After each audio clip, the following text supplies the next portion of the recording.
It's time to play the game. Welcome back to Fog Wrestling, and what you've strapped yourselves in for is a near 2.5 hour burial compilation of us laying the smackdown on Triple H. Big Nose, Fraud Nose, whatever you want to call him. It's time. Let's not waste any more, because you want to hear us getting fucking stuck into this bastard. Let's go. Triple H has pretty much made every single thing worse since taking over the reins from Vincent Kennedy McMahon. But here today on Fog Wrestling, here is the top 10 things that he's made worse. Welcome back to the channel. I'm ready to go. I'm excited. Let's not beat around the bush. There is a bonus reason, because you know what, I wrote my 10 reasons out, and sometimes you forget. You know, I've a head like a sieve. Alright, head like a sieve. Sometimes you forget. But the reality is, I'm not going to call it 11 things, because that's a weird amount. So it's 10 and a wee bonus reason, which we'll get into at the end. But the number one thing that he's made worse is the booking. Of course it's the booking. Look at the state of the booking. Whether it's short term, whether it's long term, it's just absolute garbage. Nothing feels important. Doesn't matter what we're building towards. What pay-per-view, Big Five, B level, nay level, just absolute repetitive garbage every single week, with just uninspiring. And they hear the guy turn around and say that he sits up hours every night trying to come up with stuff. I mean, it just sounds like lies. You go through periods where the same people in programs just repeat the same stuff every single week for about 6 weeks, and it's like, is that the best that we've got? It's unacceptable, man. Everything about the booking since McMahon left has got worse. Absolutely. McMahon used to do long term booking. He used to do short booking. Triple H can't do any booking. Do not go booking.com. Big nose twat, man. Just look at look at everything, man. Look at everything, and that leads us to thing number 2. Titles don't matter. He can't book any titles, man. 2 women mid-card titles. Shite. Jey Uso's the champion right now on Raw. Does it feel like it? Dominic Mysterio is the IC champion on Raw. I bet you forgot about that. Jambo Bear before he left to go to work tonight. It's like, who's the mid-card champion on Raw? Now, I don't know why that's his last fought before he leaves the mansion, but that was his last fought before he left the mansion. And I had to remind him it was Dominic Mysterio. You look over on Raw. US champion, Jacob Fatu, just crap. John Cena, that title reign's brutal. Jey Uso's crap. You look at the women's, Io Sky is literally a background character on WWE television. Who's the women's champ on SmackDown? Because Tiffany Stratton, it's the worst she's ever been. Literally everybody is a champion. There is a claim for it's the worst they've ever been. With probably the exception of Jey Uso, even though all he's got's an entrance. But I'll give Jay that. At least he's a wee bit more over than what he once was. Reason number 3, the advertising. The ring is sacred. My name is Gunther and I love the ring. Well, the ring is no longer sacred. Whether it's Slim Jim or whatever sponsored in the ring, Starburst, Skittles, Prime, you name it, right? I can almost accept the ring, right? Even though I can't, but you've got Prime out there at ringside during WrestleMania. Each match had a different sponsor, and there was like different sponsors over the aprons, over the barricades. Absolute crap. You look at how on Raw and Netflix, the advertising has just absolutely taken over the show to a point where it's borderline unwatchable. Michael Cole will interrupt himself, just stop mid sentence just so they can fulfill ads. Fiend, fiend, fiend, fiend, fiend. When you're watching it here in the UK, you get the SmackDown ads down, down, down, down, down, down, down, down, down, down. Everything has just become a giant plug on WWE. Everybody appearing every week. There's people every week, man, connected to Netflix appearing, and it's just and you can clearly see that they don't want to be there, man. Half of them bury wrestling, right? And you know what? I don't blame them. I bury wrestling, but they buried it. They're also the same people that buried it when it was good. But they're there because Netflix is basically saying, well, you need to advertise your show, so go to WWE Raw and advertise it on there because that's Netflix. But yeah, McMahon. I mean, advertising. I mean, it's never been a.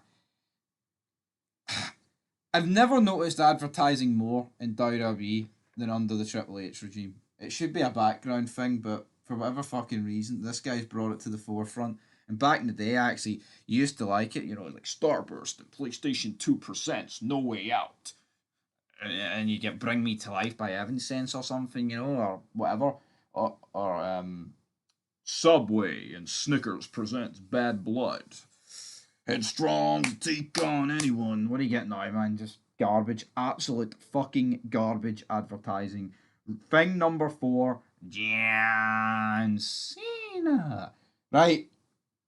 Now, the John Cena heel turn. No one can tell me it's been good. I think it's been borderline horrific. There is no way ever Vince McMahon would have booked this worse. Now, Vince McMahon probably wouldn't have booked it, right? And I think it's came too late. It just feels crap. We're literally into June. Cena's got 6 and a bit months left. But there is no way in hell that Vince McMahon would have booked this heel turn worse. I don't even think that's an opinion. I think that's fact. It has been garbage, man. Shite promos. Just can't even. I mean, he can't even. He can't even go 100% in on the guys he's working with because none of them are on his level. That's the reality of it, man. I mean, a match against R-Truth, a shitey tag match at Money in the Bank, a match against Orton, you just knew he wouldn't lose. Again, where is Randy Orton? Just completely dropped off the face of this earth. Shite match against Cody Rhodes, repetitive segments over and over again with Cody Rhodes. Travis Scott, need I say any more? Thing number 5, he's absolutely butchered Saturday night's main event. Oh man, I remember Saturday night's main event. No, I don't remember when they did it in the 80s. That's well beyond my time. But I remember growing up, ruthless aggression, damn it, and used to watch the Saturday night's main events here in the UK. Don't know what night it was on, but either way, it was the next day or later that week. You used to get like Shawn Michaels, man, against Shane McMahon in a street fight. That suplex off the ladder through the tables, right? You used to get like Austin coming out, beer contests with JBL, Evander Holyfields versus Matt Hardy. What the fuck do we get now? Well, let me tell you something, McMahon. 75-year-old Jesse Ventura, and I actually like Jesse Ventura, but by God, he doesn't want to be there, and he's collecting a paycheck. I'm not going to begrudge the guy that, but back to the advertising point as well. That's another reason why Saturday Night's main event has been butchered by it. It's just crap. Thing number 6, the Bloodline. Right. Now, obviously, Vince McMahon, he's the one that booked the Bloodline. He's the guy that put Paul Heyman with Roman Reigns. We got the Usos. We got all these guys together. He brought in Solo Sikoa. Got some of the great moments with Brock Lesnar, the forklift, the ring getting flipped, the forklift through the car backstage. Other decent moments in the Bloodline history. Triple H, on the other hand, he's literally the guy that's gave us most of the worst stuff in the Bloodline history. Now, yeah, some of the stuff with The Rock was good. Beating up Cody Rhodes. I mean, I enjoyed both main events of Mania 40. I thought they were both decent. But again, if you actually just look at it, right, this guy has butchered Roman Reigns. He has made him. I mean, it's beyond part time. It's no time. Is what Roman Reigns works. And then you look at Solo Sikoa, Tammy Tonga, Jacob Fatu, and that JC Mateo guy. That is horrific, man. I know they're not they are the Bloodline. They're like, oh, the new Bloodline. He's butchered it, man. Absolutely butchered it. Thing number 7, brawls. Completely and utterly overused. Not only are they overused, they're funny. Oh, we need 27, fighting age men to pull apart 2 women that are like 120 pounds soaking wet. Yay, that's realistic, isn't it? That's super duper realistic, guys. Yeah, every single week, man. The phony brawl, and look, we all stand around the guy you're attacking so you can do a dive for the top rope. Absolute crap. Thing number 8, promos are so shite these days. One guy speaks, then the other guy speaks, and then they might punch each other at the end of it. There's nothing that cuts deep, and also they break kayfabe like every week with this shit, man. It's just personal insults. It's nothing. There's no story. There's nothing integral in place. It's just crap. I mean, if you want any more example than this, man, look at John Cena and Cody Rhodes' promos. Absolute shite in their build up to Mania. Cena would come out, berate the fans 3 weeks in a row. Cody Rhodes would get stuck into him, and then Cena wouldn't get a way back in. And it would just end with Cena going for an attitude adjustment and Cody Rhodes hitting him with the crossroads. I mean, literally, like that is it, 100%. Promos are just crap, man. It's like, what happens? See if you watch any era in the past. See if somebody's caught in a promo. The guy can interrupt them, and they change stuff on the fly. Today, they're just reading from a script, but you're led to believe they've got more freedom than ever. I don't feel it. Reason number 9, or thing number 9. It's predictable. It is beyond predictable. Now, even the most predictable stuff will fire out like some things that are unpredictable. Jey Uso winning the Royal Rumble. Guess what, guys? It's unpredictable, right? You look at WrestleMania though, pretty much like every single match was predictable, and it shouldn't be the case. You watch Raw and SmackDown, everything is predictable to a degree now. I mean, I was kind of surprised that Chad Gable won the Money in the Bank, but at the same time, I'm not really looking back on it. He called it that he would probably win over CM Punk. But I mean, see what they put on their WWE.com website for like a Raw and SmackDown preview. That's more often what you get. There's nothing outside the box, man. It's just crap, isn't it? Just fucking shite, man. No characters, no stories. Just match to match, shite promo to shite promo. Doesn't feel like an organic world you live in. Nothing feels connected. And worst of all, it's predictable. At least if it was unpredictable, it would have something going for it. And thing number 10, B-level pay-per-views are fucking pointless. Correct. Nothing big ever feels like it happens at a B-level pay-per-view. I mean, you can fire Saturday night's main event in here as well, but I guess there is a wee bit of a difference between them. But honestly, man, it feels like all they put effort into is like Survivor Series, SummerSlam, Royal Rumble, and WrestleMania. Back in the day, brother. Back in the day, that good old guy. Back in the day, they put effort into every pay per view. Now, yeah, I'm not saying they should put more effort into bloody Night of Champions, right, or Clash at the Castle than WrestleMania. But by God, put a bit of effort in, guys, and that's another thing why it's predictable. Titles never change hands at B-level pay-per-views. They save for the big 5. But that is it. And our bonus reason, WrestleMania season. By fuck, did he kill it. Man, even like in 2024, it felt decent with like the Punk Rollins and McIntyre stuff, the Bloodline and the Rock stuff.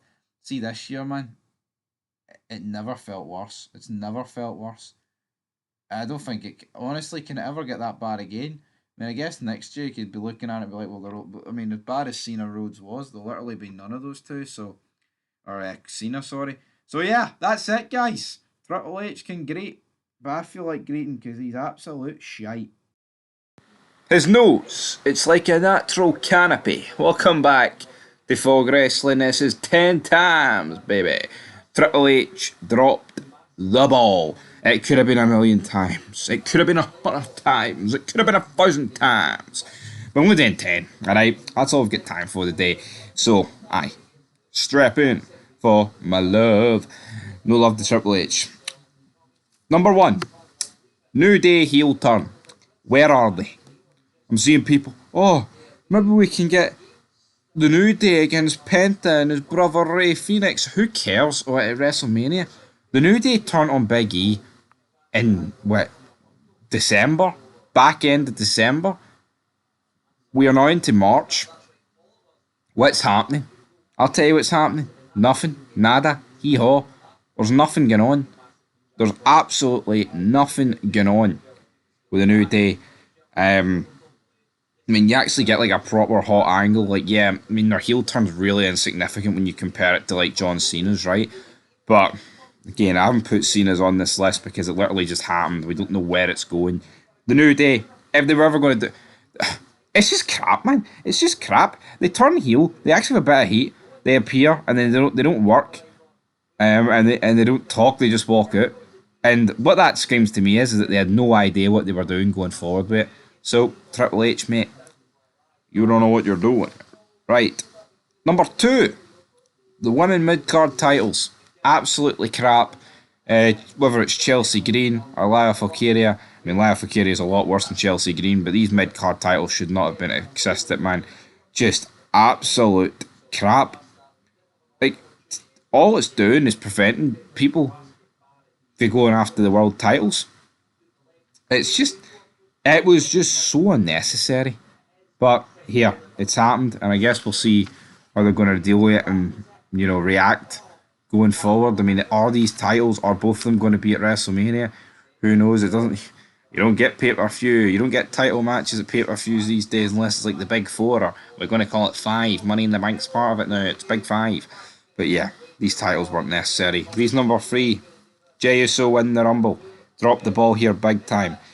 Jey Uso did not need to win the Rumble. You know what I mean? A lot of us wanted Cena to win. You know what? If you're going to do the Cena heel turn at Elimination Chamber, then maybe Cena didn't need to win the Rumble. But there's about 40 other guys that could have won it ahead of Jey Uso. CM Punk for me. CM Punk could have won it. CM Punk against Gunther. Why not? Why not? I tell you what, I haven't even got Gunther's title reign on this list, but that is one in its own. Like, geez, seriously could have included that. That's what I'm saying. 10's no enough. Number 4, press conferences. I have no idea when these press conferences first started, but it's a McMahon. It's a McMahon thing. It's a Triple H thing. I do not remember any of these especially in this format. Obviously, yes, there's always been pressers. There's always been these conferences, right?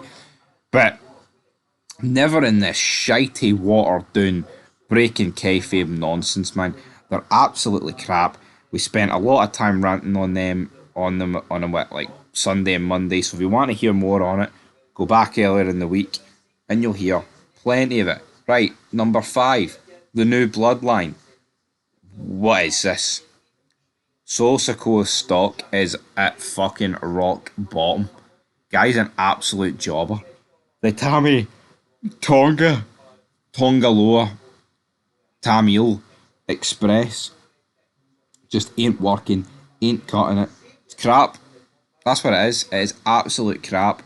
Jacob Fatu out, coming out, man, like an absolute idiot. Absolute idiot, man, bouncing up and down, shaking his head, man.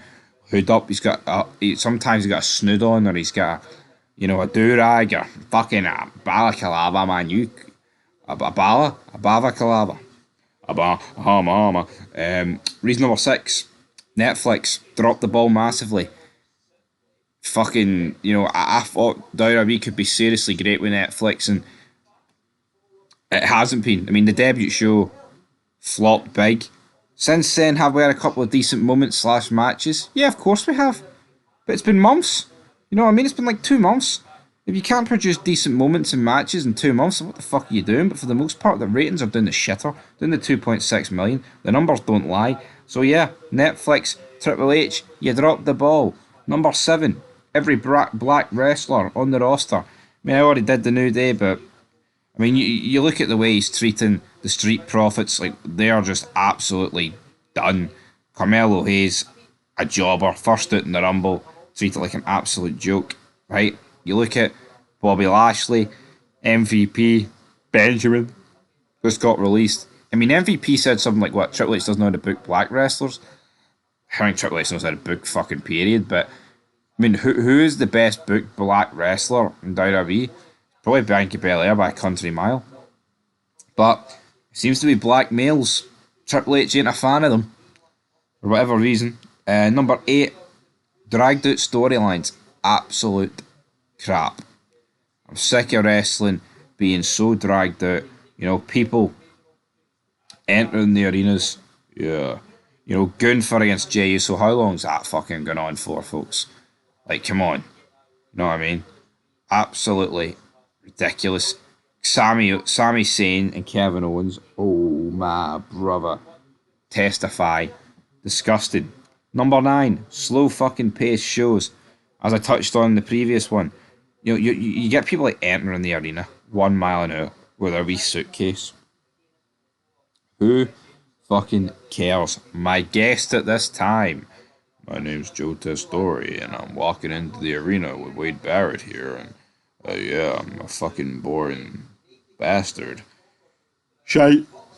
And the final time Triple H dropped the ball, well, I'll say the final time, he will continue to drop balls. Why at 6?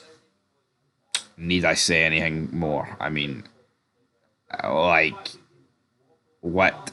How the fuck's it this bad? It's actually quite impressive how much they've dropped the ball with the Wyatt 6 in my personal opinion. Anyway, when you're yawning, it's time to wrap it up. Triple H dropping the ball. Wouldn't have it any other way, would they? Triple H, folks, is an absolute fanny. Welcome back to Fog Wrestling. That is nothing you didn't already know, but guess what? We're here to talk about it some more. Because, you know what, it needs addressed. It actually needs addressed. So, Roman Reigns, right, it's been revealed that he wanted to go out for Hulk Hogan's 10-bell salute, but Triple H and the creative team, whoever, I mean, let's be real, Triple H, he's got the final decision on this, didn't want Roman Reigns to go out because it would hurt his character. Now, I mean, I think what hurts Roman Reigns' character is the fact he turns up twice a year, but anyway, less about that, you know, less about that, brother. And let's look at the 10-bell salute. Let's look at people who are actually playing characters that shouldn't be there, like Uncle Howdy. Why is he there? If you're making that much of a compelling case, right, for the big man, Roman Reigns, not to be out there, then why is Uncle Howdy out there? Now, I think in the time of deaths, kayfabe should go out the windy, and that, you know, it's not even that kayfabe should go out the windy, it's like, it should just remind people that death should put odd differences behind, like, characters on a TV screen. You know, just because Hulk Hogan sadly passed away doesn't mean that DIY can't stand next to the Wyatt 6, or Roman Reigns can't go out there and stand in the same presence as like a CM Punk. And another hack is combined the two words, another problem, and well, another major problem into one, a nudger. And another problem it creates is the fact that Roman Reigns, right, whether you think so or not, he is essentially the top guy in WWE. Now, you can think Cody's overtaken him, right, but regardless, him and Cody are the two top guys, alright?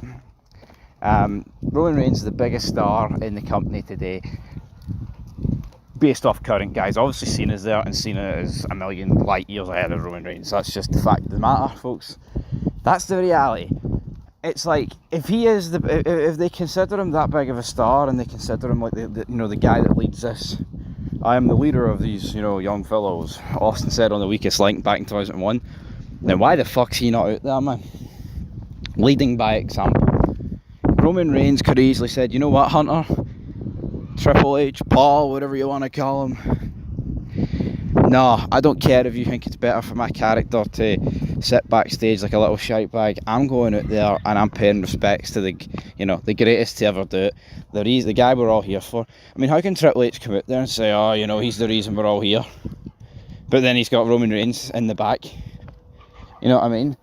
Putting on different flowers around his neck. I mean, seriously, what are we doing there, man? Absolute FUD behaviour. And then you look at look at 99, right, when Owen sadly passed away. See Austin, he had legit grievances with that man. And you know what Austin did? Austin was the top star, so he came out and paid respects to Owen the best way he could. And that was with a toast, and that was with a beer, celebrating the life of Owen Hart. And see Austin, man, Owen Hart broke his neck and never even addressed it, didn't even apologise, didn't even, talk mano to mano with it. So see if Austin truly wanted to, he could have blanked that, but he knew that wasn't right, and he knew, being the top guy, he had to lead by example, and he had to go out there and pay respect to Owen Hart.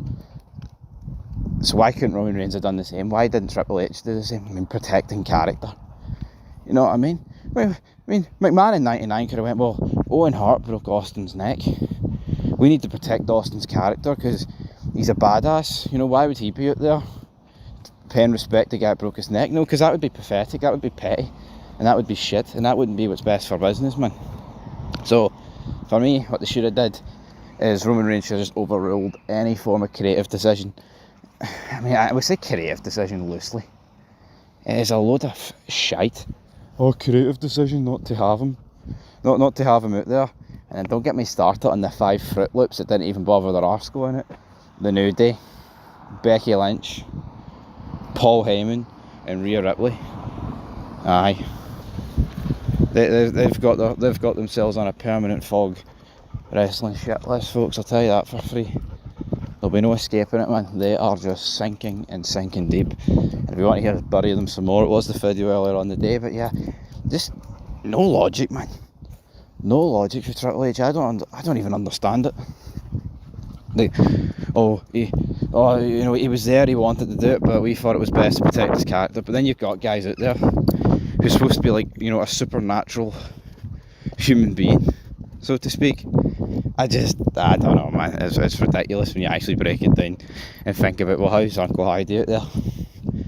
Triple H is just, he's so lost, man. The guy doesn't have a clue. And see here McMahon speak in this TMC interview, it just made me wish how much we need McMahon, and we need him leading the thing. Could you imagine under McMahon's watch those 5 fannies refusing to go out there? I think he'd have fucking sacked them on the spot, man. Yeah, I just went there. I genuinely think he would have. And as for Roman Reigns, well, if Roman Reigns wanted to be out there, he'd have been out there.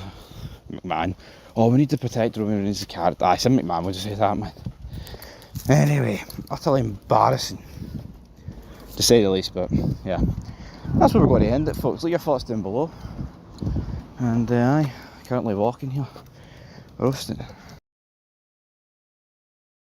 Triple H has cried more tears than Nia Jax at Subway when all that's left is a salad. Welcome back to Folk Wrestling. And it is 10 reasons why TKO should fire Triple H. This is in light of the recent monstrosities, the ratings, which will be a part of these reasons, but key thing to remember, this is why TKO should fire him. So it's not why I would fire him, even though I do factor that into some of the points, but TKO, baby. TKO. So let's get into it. Reason number 1, record low SmackDown rating, 933k. Now if you want to hear us in greater detail go into that, there's a video on the channel where we bash the hell out of Triple H and current WWE, but this is something that was unthinkable. Now let's just call it spade a spade. I mean, this was literally unthinkable years ago. I mean, you couldn't have dreamed of SmackDown doing this rating. Now obviously on Fox Sport 1, when they first went to Fox, it did like 254,000, but again, I think that's still really bad.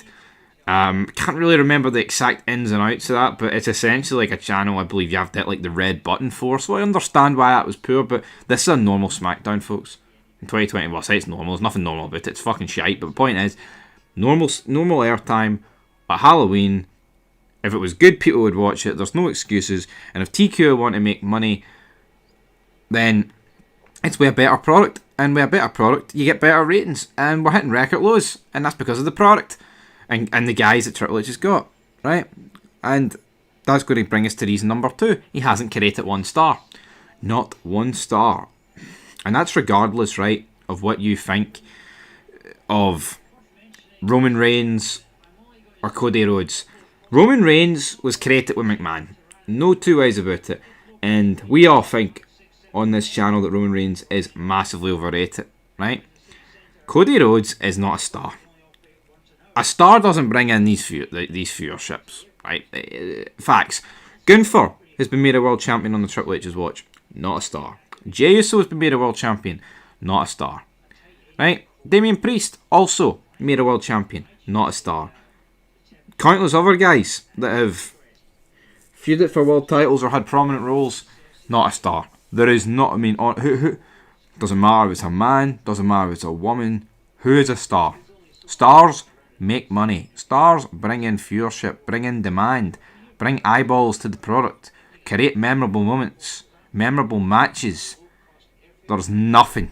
You got nothing, as the Nature Boy would say. Reason number 3. There isn't a single story. We went through this the other day.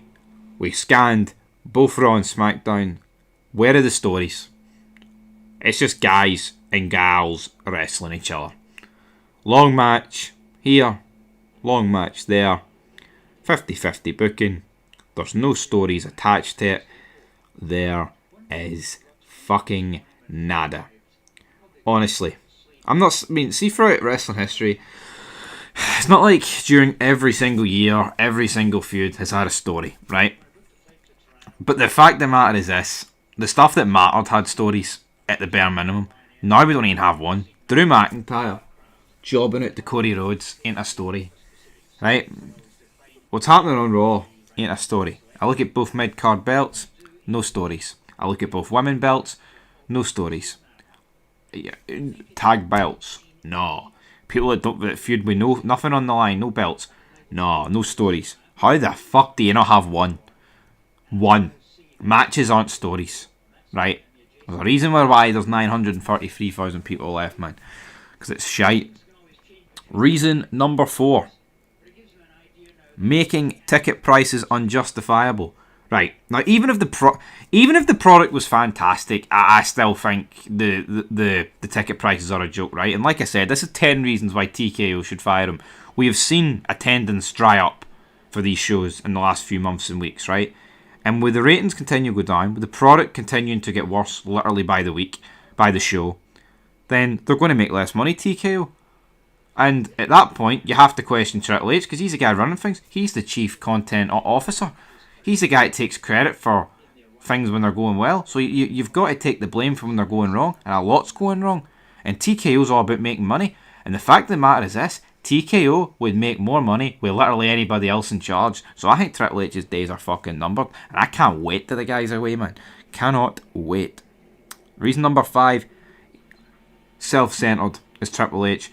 I honestly feel like most of these moments and stars and pay-per-views, title victories that people win, they are literally sacrificed for Triple H. It's like no one gets to bask in their own glory. And yeah, they're all jobbers. Yeah, he's no created a star. Yeah, there's no memorable moments. But see, as soon as they win their titles or they get their moments, or their Mania moments or something, picture with Triple H, finger poke, oh, let me put the belt on you, let me put the ring on you, WrestleMania poster, I'm on it. All these other things, I'm on it. Hulk Hogan dies, I'll do a voiceover. Triple H just shoehorning his way into absolutely everything. Now, I'm not saying Triple H can't be on some things. Of course he can. But not everything. And he's pretty much on everything. Reason number 6. Record low Raw viewerships on Netflix. Netflix began, in my opinion, not with a good number. But by God, they would take the numbers they were doing back in January every day of the week compared to this shit. It keeps hitting record lows. 2.3s are the lowest. It'll soon be under 2. And that's worldwide, by the way. That is unacceptable. I think some people forget SmackDown is on the USA Network, which is just the States, but Raw is worldwide.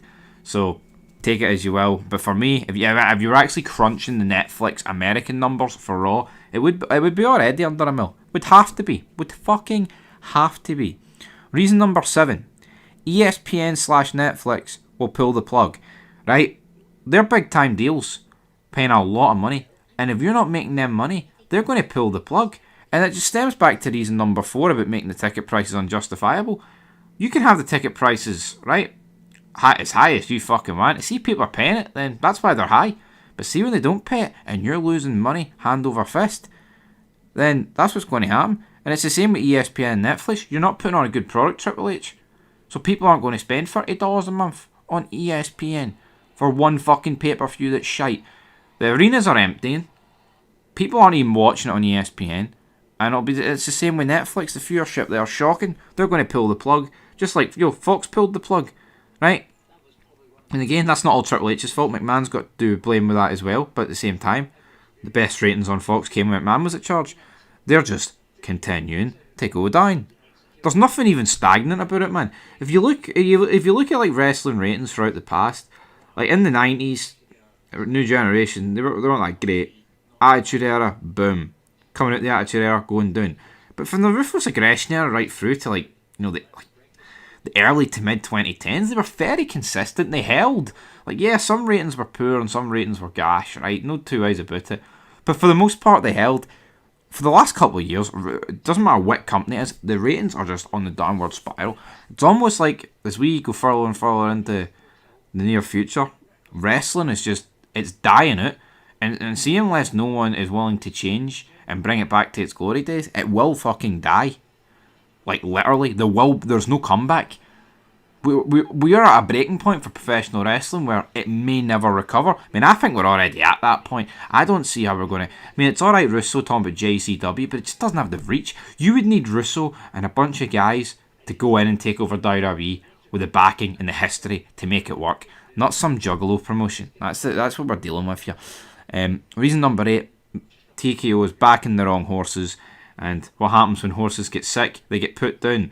And I tell you what, that entire backroom staff at WWE needs put out of its misery. The Paul Heymans, the Triple H's, the Bruce Pritchards, the Michael Hayeses, the Gregory Helmses, all these, I mean, Candice LeRae as a producer, Shawn Michaels, they all need gone. It needs a clean slate, right?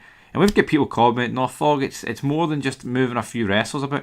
We know this. We've been saying this for fucking years. It's not just a case of, oh, if we put him in the main event, things will be alright. It's fucked from top to bottom. You need to get rid. I'd release the entire roster. Fuck it. I don't even want to make excuses, right?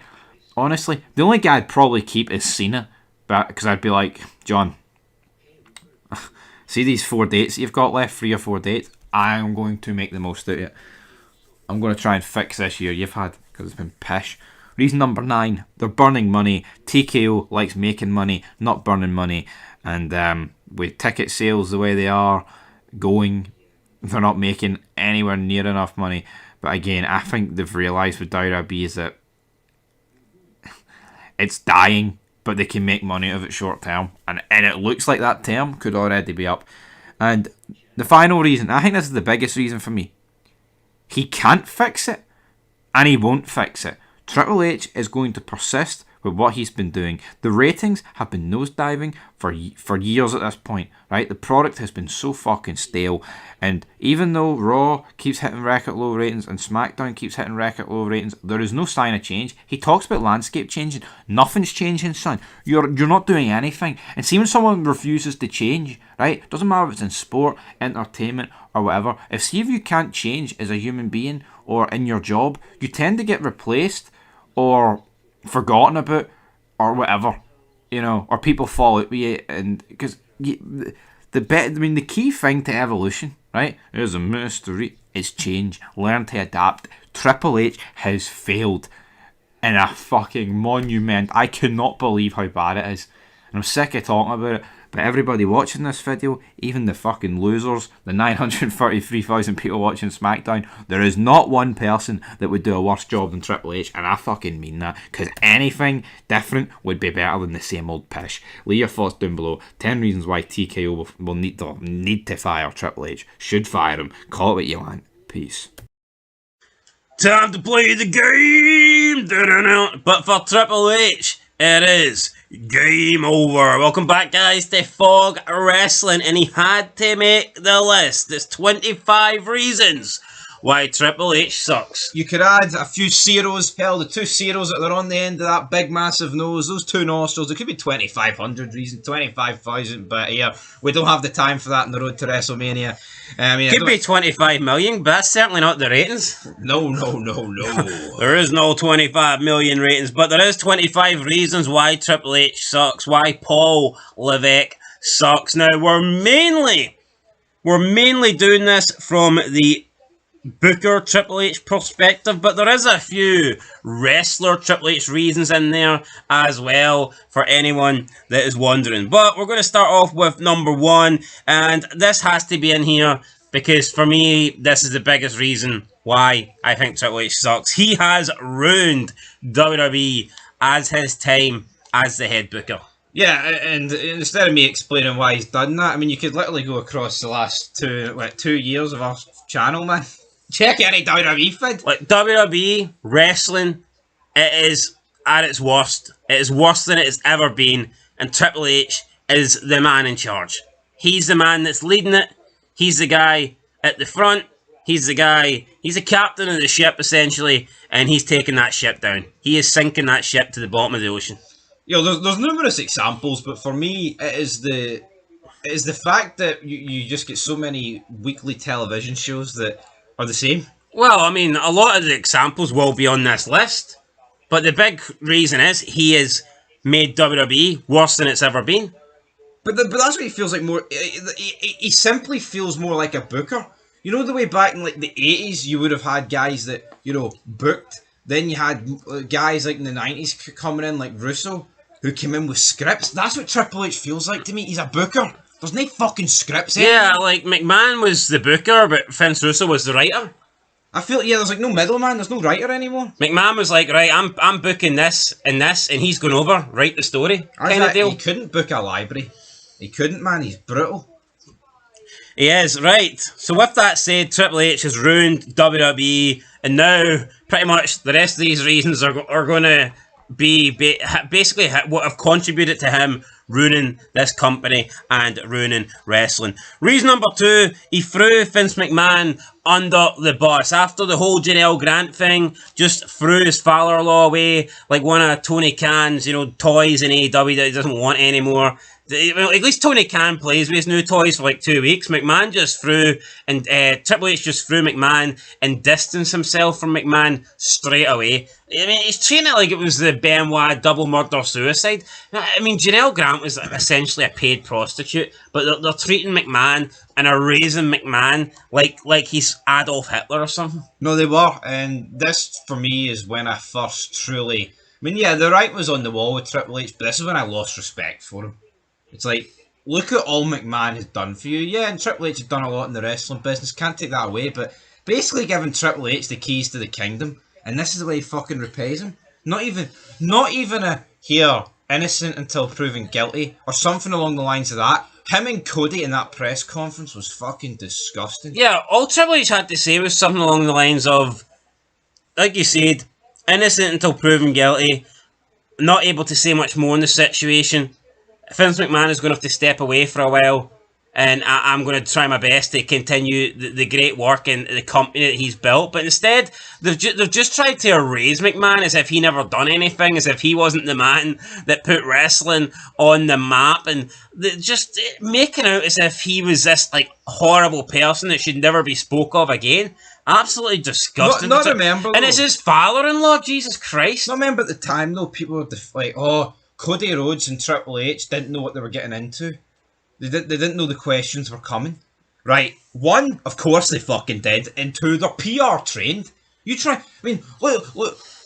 Triple H back in the day, right, and wrestlers as a whole should know how to deal with like unscriptedness and unscripted promos and getting like jabs fired at them. How the fuck could he not deal with this McMahon thing? What he should have done? Should have spoke with a bit of truth. Maybe Triple H still fucking cares about McMahon. At the end of the day, it's the grandfather of his kids, isn't it? Yeah, but you know what? It doesn't really matter, because what you say in public and what you show and who you're willing to stand up for and believe in, that's what really matters. Triple H could deep down think that McMahon didn't do anything wrong. He could deep down still love McMahon, but see, for me, that doesn't mean shit, because he had an opportunity. I mean, he didn't have to defend him, but all he had to do was be neutral and say, unfortunately, we won't be able to talk about that. Like you said, innocent until proven guilty, until we have more on the situation.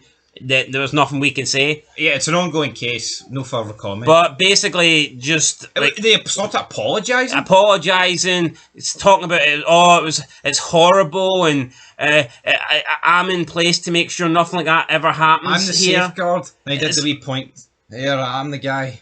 I'm fixing it all. The evil McMahon's gone, but don't worry, I'm here. I'll keep everybody safe. Fuck off, Triple H, man, you absolute loser. I mean, there's a shitload of people we could talk about that you haven't kept safe over your career, but whatever. Reason number 3. He says this is the greatest era of all time. Lies. Absolute lies. Just peddling shite with his big nose, sniffing shit out of nowhere, claiming that this is the greatest era. Why is he saying it's the greatest era? Simply because he is booking this era, and if this is the greatest era, then that means he's in charge for the greatest era, and he gets all the praise. Make no mistake about it, this isn't Triple H trying to put over Cody Rhodes or put over Roman Reigns. He's only caring about putting over himself. He's a big, egotistical, big-nosed fuck.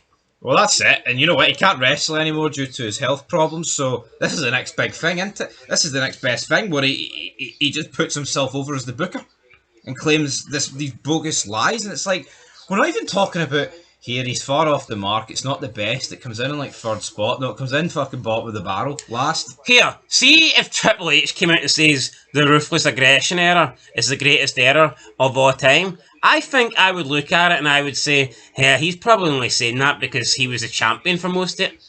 But it was a good era. And I think you could make a case, well, you know what, I can actually see, I don't agree, but I can see why there's a lot of things that you prefer in the Ruthless Aggression era, or there's a lot of things that you think the Ruthless Aggression era did better than the Attitude era. So while I don't agree with it, you could see it. And if Triple H said that, he'd be saying it, I believe, to try and put himself over. You could say he was big in the Attitude Era as well, which he was, but I mean, he held the title hostage in the Ruthless Aggression Era. But to say this era's the best, it's just not. There's no evidence to point at.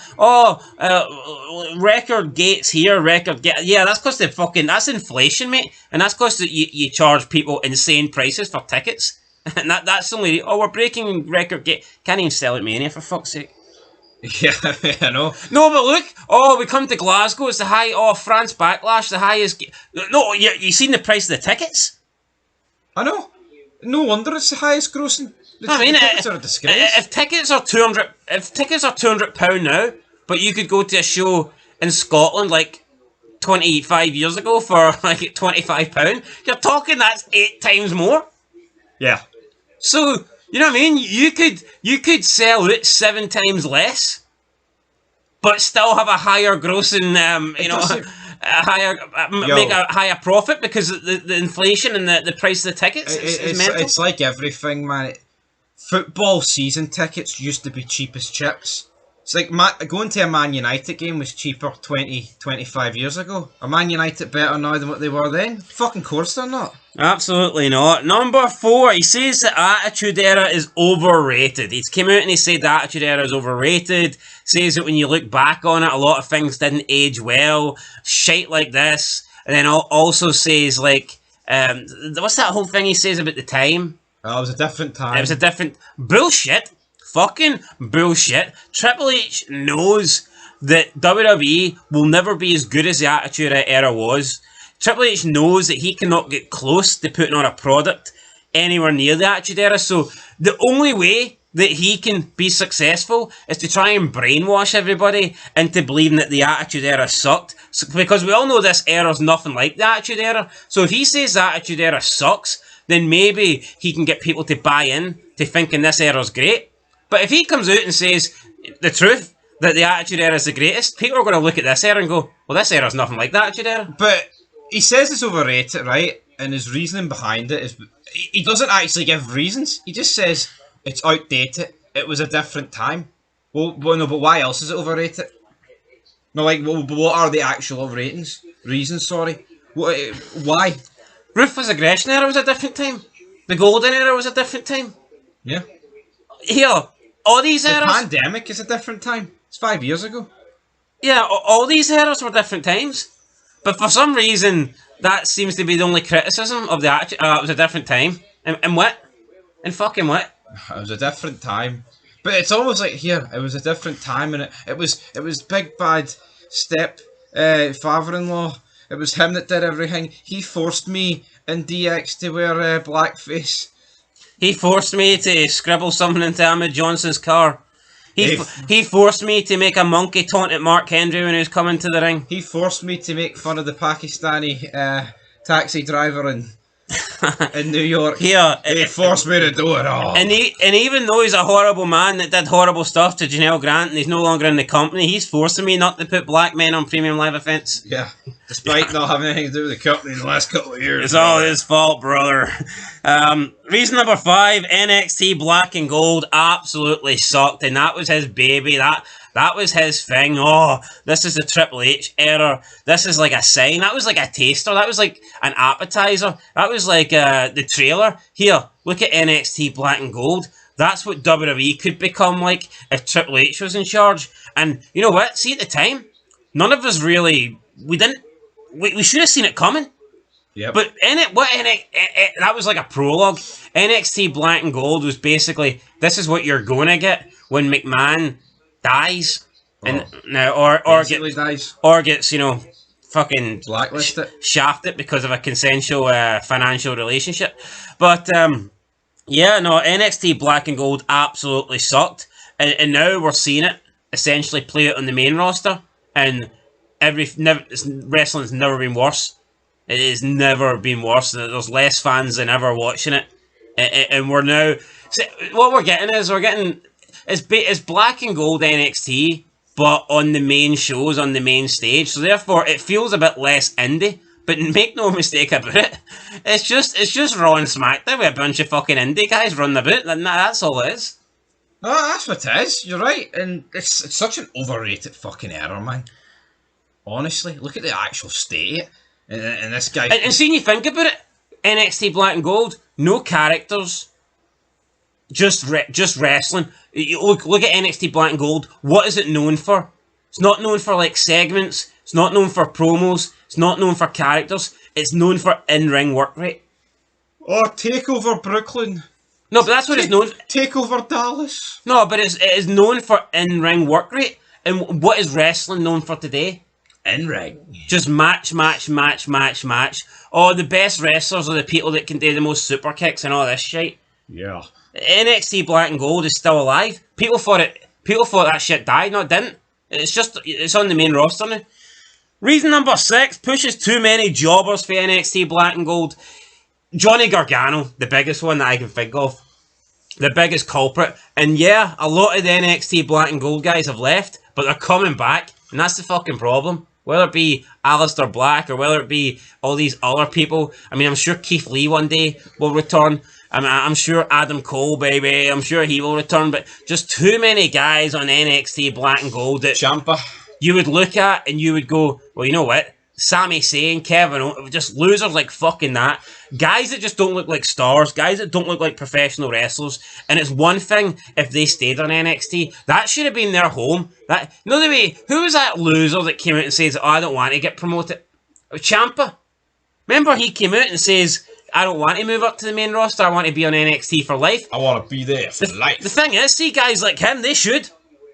Yeah, they should never see me in television time. And I get it, see Black and Gold now, see NXT now, it's different. They're looking at it more as a development thing, whereas with Triple H, it was basically like a third brand, but only an indie show. But those guys don't deserve to be on Raw or SmackDown. I wonder if Keith Lee will be back. No. Maybe once Triple H gets a new girlfriend and dumps Meechin, I don't know. But, no, I mean, NXT Black and Gold, the guys that were on that, just look at them, man. They're indie, they're Ring of Honor guys if ever you've seen one. It was fully Ring of Honor level guys. Yeah, I know, across the board. I remember that Crown Jewel, they couldn't get them back, so they turned Survivor Series into Raw vs SmackDown versus NXT. Bogging. Just full of fucking little jabronis. That's probably the worst thing the Saudis have ever done. And now a lot of those jabronis are running about fucking WWE. Adrian Neville, Bo Dallas, Sami Zayn, Kevin Owens. I mean, like, oh, Ciampa. I see another thing that I think ties in the Black and Gold. I think they fumbled a lot of people to a degree. A lot of guys that came in for TNA, actual established people. Yeah, fucking world champions. That should have went straight to the main roster. Yep. But no, they're being sent down to NXT Black and fucking Gold, and for what? Like, it wasn't an insane amount, but disgrace. Why? So even someone like James Storm, like, I mean, I know he got offered it, and then, I mean, imagine not giving James Storm enough money, but you'll give all these bums enough money. Disgusting, absolutely disgusting. And NXT Black and Gold, one of the worst things that ever happened to wrestling. Reason number 7, he won't bring Brock Lesnar back. Doesn't like Brock Lesnar. He's never liked Brock Lesnar. Brock Lesnar was a McMahon guy, and Lesnar has not come back to WWE, and I don't think Lesnar now, unfortunately, ever will come back to WWE, because Triple H just doesn't like him. And Lesnar probably doesn't respect him either. So, yeah, sucks that we'll never get the return of Brock Lesnar. Even though that case is done and that Lesnar hasn't... I mean, Lesnar... We say McMahon's been screwed, right? And to an extent, obviously he has, because he's lost everything. But Lesnar is like... Lesnar's like legit been caught in the crossfires here. Now, yes, he had less to lose because, I mean, see if he said to Lesnar, you'll never wrestle, he wouldn't really care. He'd be like, well, I'm missing out on some money, but he doesn't give a shit. I know we look at McMahon as the bigger victim because he's lost his company and had his name. But Lesnar as well. But Lesnar's been screwed out of this as well. Like, blacklisted, removed from WWE for what? Apparently got sent a text from McMahon. But no, it's mad. See if Brock... Say this was Daniel Bryan, right, who's a mark and loves to wrestle. Could you imagine the more of the outcry that I think would actually be towards the fact that this guy's being kept from coming back? But see, because it's Brock, and not many people like Brock due to his attitude and the fact he doesn't really give a shit about wrestling, he just cares about the payday. Yeah, 100%. If it was Daniel Bryan that got the text, all these losers would be screaming, "He didn't do anything wrong, it's unfair to punish him for something McMahon did, blah blah blah." We need the American Dragon back. But because it's Brock, you know, they'll just say, guilty by association. It's a fucking joke, man. Even though McMahon's not guilty. Brock gets sent a text message and he's Hitler. Yep. Anyway, here, if it's that simple, hopefully the anonymous GM gets taken down for something, because he sent all those emails to Cole. Why? So hopefully the anonymous GM had a prostitution relationship with some woman, because then that means Michael Cole's fucked. Michael. I've just received an email. Fuck off. Why couldn't that email read "you're fired"? I know, how great would that be? Anyway, go check out our 25 reasons why Michael Cole sucks. Reason number 8. Premium live event post-show interviews. This guy, I mean, how many times do we see him just completely destroy kayfabe in these interviews? And he's always last to go on. I hate it. This is actually probably my worst reason about Triple H. Well, maybe not the worst, but it's up there. You're right. I think the only time he didn't go on last was that time The Rock was there. He's a cuck for The Rock. And The Rock was like, no, I'm going on last, buddy. That's my spot, Triple H. I'm pretty sure that was after the Elimination Chamber. See the goal in this, man, to have a go at Legends of the Past for speaking about kayfabe and fucking shoot interviews. And this guy is here breaking kayfabe 10 minutes after the show ended. He just caters to the marks. Now, man. I think premium... I'm not a fan of them, right? But I think the premium live events, the PLE post interviews, they could work if they're done in character. Yep. Like, why did Cena stay in character and drop the mic and then leave? But then, like, The Rock and Triple H were talking about here, it was a great decision to turn him heel. We did it to get one up over the dirt sheets. How can no one see that? Why has no one got a problem with that? I think they should be done in character, but if you're not going to do them in character, then I guess you just break kayfabe. But the one thing that you cannot do is try and do a bit of both. Yeah. And that is what they do.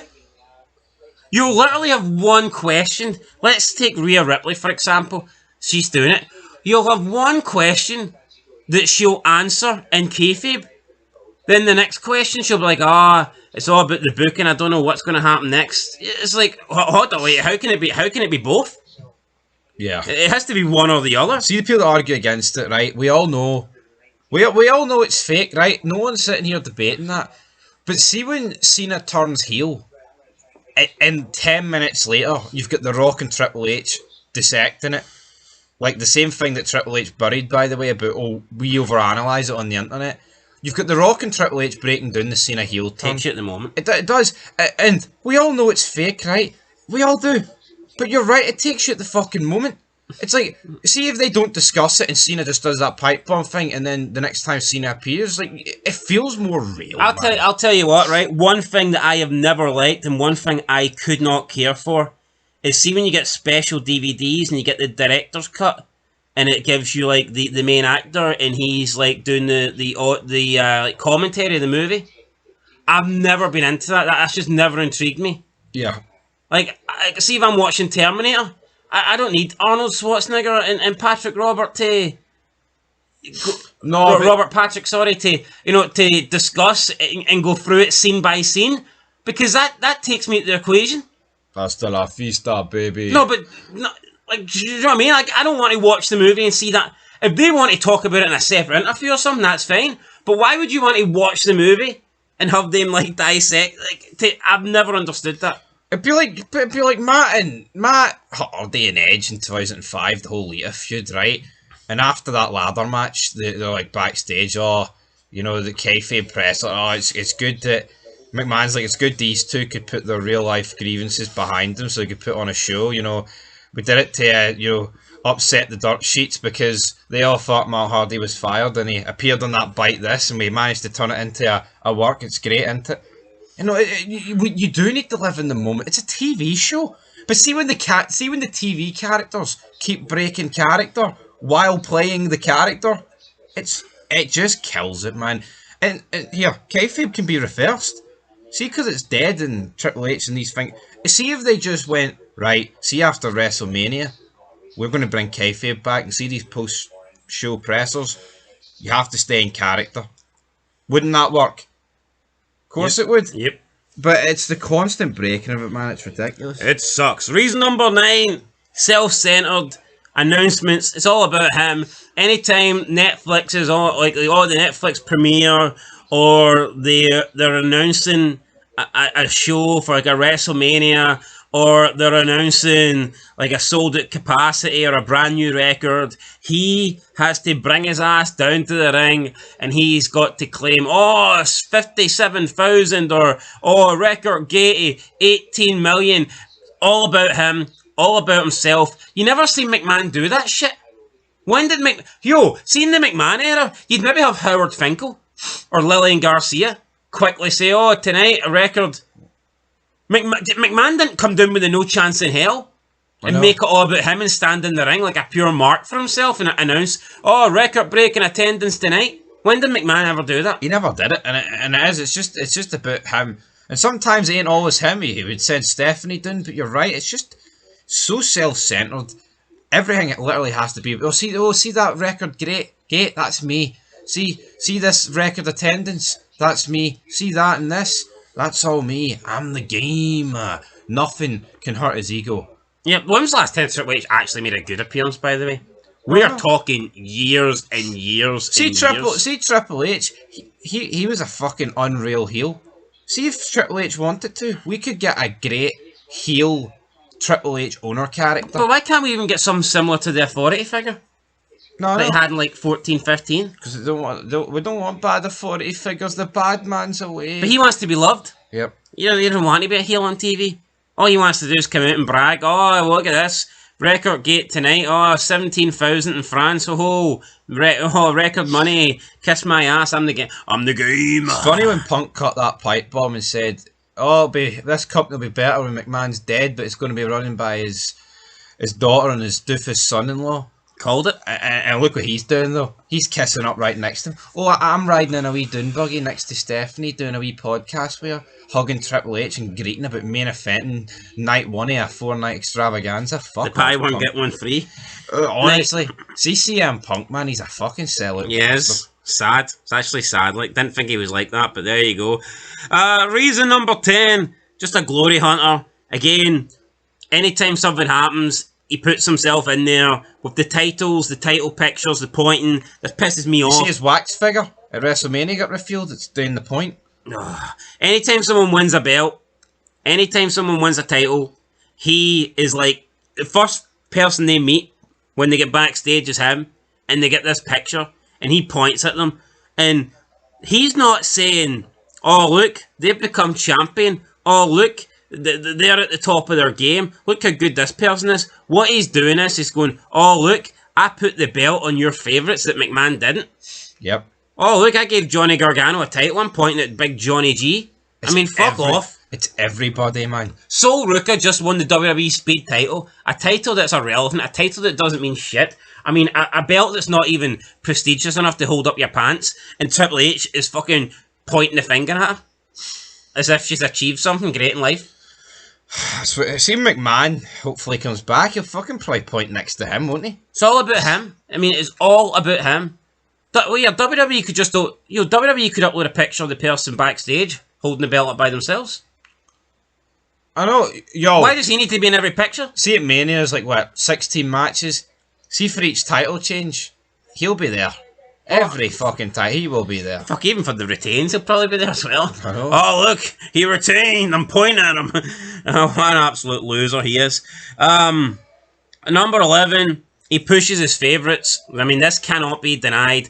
McMahon had people that he had preferences, right? But at the end of the day, McMahon would push who was best for business. McMahon would push the people that delivered, the people that bring in ratings, the people that he knew would be good for his company. And you know what? Sometimes he did have a project that he wouldn't give up on. And I wish he did give up on Roman Reigns, to be fair. But sometimes he was hell-bent on getting somebody over. And, I mean, you can say what you want, but, I mean, eventually McMahon, I can't stand the guy, Roman Reigns, but eventually Roman Reigns did get over. And here, that's McMahon that gets the credit for Roman Reigns, not fucking Triple H, by the way. But no, see, who did McMahon have a project with and fail? I mean, you could maybe argue Austin Theory, but I wouldn't say he was anywhere near as pushed as anyone who was a proper project. Here, and do you think there's any coincidence in Austin Theory getting absolutely buried, by the way? Because he was a McMahon guy, he was getting pushed as a McMahon guy. Of course not, it is a fucking, there's no. But anyway, yeah, Triple H I mean, the people that kiss Triple H's arse are, I mean, look at Rhea Ripley. Yep. Big masculine chick. Rubbing his nose against her. That looks a bit like China, and he's just, oh fuck, that's all about the game. You know, that's got him pushing her to the moon. All his little favourite guys, like Johnny Gargano, Ciampa, he loves him. Johnny G, Big Cheese, they get pushed to the max. Black guys, he doesn't really like them, so they don't get pushed. No. You know, it's just Charlotte Flair. I mean, there's so many here that. Kevin Owens can fucking literally name them all. And it appears Cody Rhodes is another Gunther. one. Aye, Gunther's been licking Triple H's arse. No surprise, that guy's got the title. Even though it was McMahon that pushed that guy originally and gave him... I mean, Gunther was better under McMahon than he was under Triple H. That is a fact. Yep. Gunther's IC title reign was better than his world title reign. Not even close. Sorry, excuse. Yeah, reason number 12. No accountability, just makes excuses for a poor product, never takes the blame, never accepts it, here, that wasn't good or that was bad. He just always makes excuses, always makes up lies, always gives reasons as to why things aren't good recently. He's blaming fans, saying that the online fans are the reason. They're sucking the fun out of wrestling, saying that nobody can enjoy wrestling because the fans online are sucking the enjoyment and life out of it. Nobody can enjoy wrestling because you give us nothing good to fucking enjoy.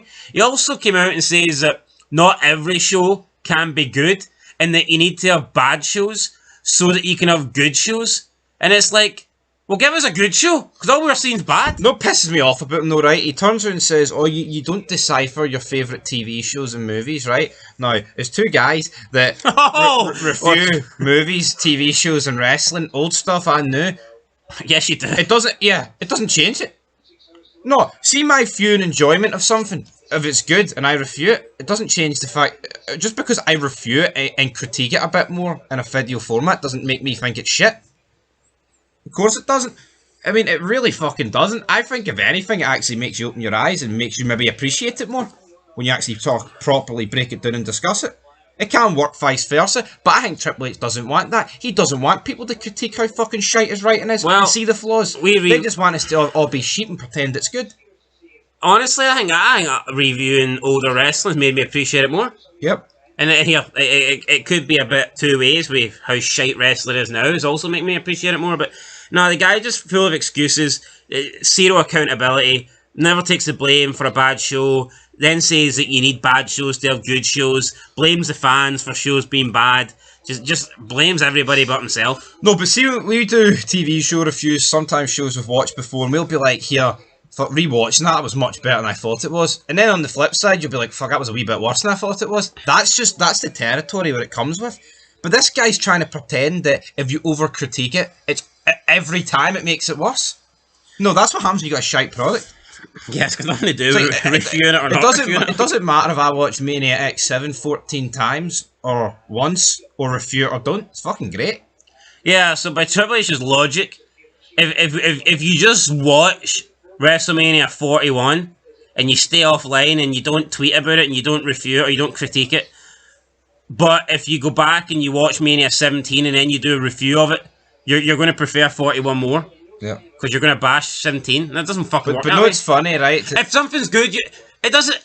Reviewing it is not going to make the show worse. If the show is good, then you'll review it and praise it. If the show is bad, then you'll review it and criticise it. It's that simple. Is it any coincidence that in the recent weeks and months, WWE's getting bashed more and he's come out on the defensive? Where was his energy towards the internet and the fans? Again, just what we said, reason 12, no accountability, just blames everybody but himself. No, but see a month and ago... also, we have a separate Triple H video coming out, by the way, because I think what he said yesterday just takes the cake. No, but see last year's Mania, right? I would not be surprised if there was a quote somewhere with him saying, here, it's great seeing people on social media critique the shows and actually diving into it and appreciating the long-term booking that we do. No, because it was like generally positive reviews and praising. And but now it's flipped. And now he's like, oh, it's a bad thing, don't be doing it. I mean, he quickly turned on the fans, didn't he? Reason 13, not created a single star. I stand by this. Name me someone over the past 18 months, even if you stretch it to 2 years, let's say 2 years, who has came out in the Triple H era. Who's a star? Nobody. Pretty much all the top guys that Triple H has now were guys that were pushed from when McMahon was in there. Plus, he also came out about a year ago, about a decade ago even, on Steve Austin's podcast, and he says that WWE are not looking to create any more stars because they're sick of the stars leaving, and that he doesn't want they don't want anybody becoming bigger than the company, and that way they don't have to replace them. How fucking lame is that? It doesn't make any sense. Let's say, for example, American football is kind of different, right? Because it works different with the salaries and the drafts and shit. But we're gonna go. Let's say with football, let's go with a team that is mid-table in the Premier League. We'll go with Brighton, right? Brighton Hove Albion, Premier League. That is like them saying, you know what? We don't want to create and bring up or sign any more young promising players that have got potential to be world class because they're just going to get poached away in future years by bigger clubs that can offer more money. Therefore, going forward, we're only going to sign shit. We're only going to have shit players because if we have shit players, it means we can hold on to the shit players. Whereas if we develop good players and if we sign good players, then we might lose them in 3 or 4 years' time. How does that make sense? See if Brighton keep bringing through good players, yeah, down the line they might sell them to bigger clubs, but in the time that they have them, that will push them on, that will make them a better team, and see when you do sell them, then you're getting more money in, and you can create new players, buy new players, develop new players, and WWE could do the same. Why wouldn't you want the next John Cena? Why wouldn't you want the next Batista? And you know what? See in 5 years' time, 10 years' time, see if they go to Hollywood. Well, guess what? You've had them for 5 years, you've had them for 10 years, they've made your product better, you've taken advantage of having them, they've been useful to you. You've created them, and they've helped create and make the company even better. And after they go, you guess what? It's like a conveyor belt, man. And you can create the next star. But WWE, Triple H, they just want shite. They want cunts like Johnny Gargano. Because guess what? Hollywood, they ain't coming for you, Johnny Gargano. Even straight to DVD ain't coming for Johnny Gargano. No, you're right. But not the problem is... No, but that logic. How bad is that? No, it is. Oh, we don't want to create any stars in case they leave. But see what the problem is with that? It's like weak men create hard times, and see having that mentality, it's never going to go anything. See the further we get from when wrestling was good, the harder it's going to be to create a new star. See when Triple H maybe dies or moves on and does whatever. See in 20 years' time, for example. See when someone goes, here, see that mindset they had back in 2015, not creating any new stars, that was retarded. But they'll want to create stars in the future, and it'll be impossible because there's been no people to carry it over. And, I mean, how can The Rock, right, who's went on to do what he did, Undertaker, I mean, look at the amount of appearances he's made. He's appeared in, football, you know, he did Fortnite there, he's doing podcasts, everything. You know, how can they truly think that? I know it's retarded, but even take McDonald's, for example, right? I don't know how McDonald's works in the States, but, see in the UK, when McDonald's was my first job, by the way, but see when I worked in McDonald's, they bring in people that are studying and people that are at uni, and they know that they're not going to be there forever. They know they're not going to be there for 10, 20 years. But like they bring them in as like jobbers, let's say, for example. And then over like the next few years, they'll see them get trained up, and they'll get trained from like one level to another. And then before you know it, here they might be a shift manager or assistant manager, and then they go on to bigger and better jobs. But it's like, you know, that's like the progression that you take. Sometimes you hire somebody, and you know, like long term they're not going to be here forever, but you can help improve them, and if you improve them, they will in turn help your company grow, and then you can just do the same thing over and over. But whereas that would be like just hiring a bunch of retards that are never, oh look, we're going to hire this person because they're so shit that nobody else could never ever want them, and then they'll be with us forever. If you've got somebody who's so shit that would never ever be wanted by anybody else, why would you want them? What's the point of having them? Yeah, I know. I don't get it. As you've once said, is it a way of Triple H maintaining his own legacy so they create no one better than him? It's beginning to look more like that, because I just don't get it. I really, really don't. Because you can't keep bringing guys from the past back. You know what I mean? It's 2025. Attitude Era's a long fucking time ago. They're lucky that guys like The Rock was relatively young during the Attitude Era, and you can maybe rely on him a wee bit now. But see, in 10 years' time, Roman Reigns, Seth Rollins, guys like that, Jey Uso, main event, whatever, they're going to be 50. Do you know Sami Zayn's 42? But like, yeah, that's the point though. It's like, what? He gets pushed like he's still like an up and comer trying to hit the pinnacle, still trying to win the WWE title. Sammy. Yo, see back in the day when wrestling was good. I've never heard that one before. See if you weren't the champ. See if you'd never been world champion by 42. You were a bum. You were nobody. You're never going to be. Yep. Look at WWE. See the big deal they made out though, of DDP being like 44 in the invasion angle. But that was rare at the time. That was mental. Yeah. See now, fucking that's the norm. That is the norm. Being in your mid 40s is normal. Right. Reason number 14. Lowest ratings ever. Don't think there's any need to expand on this or elaborate. It is what it is. We could pluck the numbers from Raw or SmackDown, but how many times in this Triple H era have we uploaded the ratings, and it's Raw doing its lowest rating ever, SmackDown doing its lowest rating ever, and it's not just it's not just like, oh, SmackDown did its lowest rating ever once. They constantly keep breaking records for the lowest rating of all time, and they'll do it again after Mania season's over. No, I totally agree, and when you look at it and you think, right, see if the ratings were good, right, or better. Sure, SmackDown... No, but then Triple H could have see if the ratings weren't the lowest ever, then you could maybe argue he would have a right to claim that this is the greatest era, because we would be like, well, they're making the most money, and, record gates, and also the ratings back them up. But the reason they're making the most money is because of inflation, and the ratings are so low because, guess what, it's fucking shite. It's like seeing you see TV shows, right? When have you ever heard like a TV show claimed to be like the greatest ever? Or people talk about it being the greatest ever if it's like ratings are amongst the lowest ever of like the great TV shows? They don't!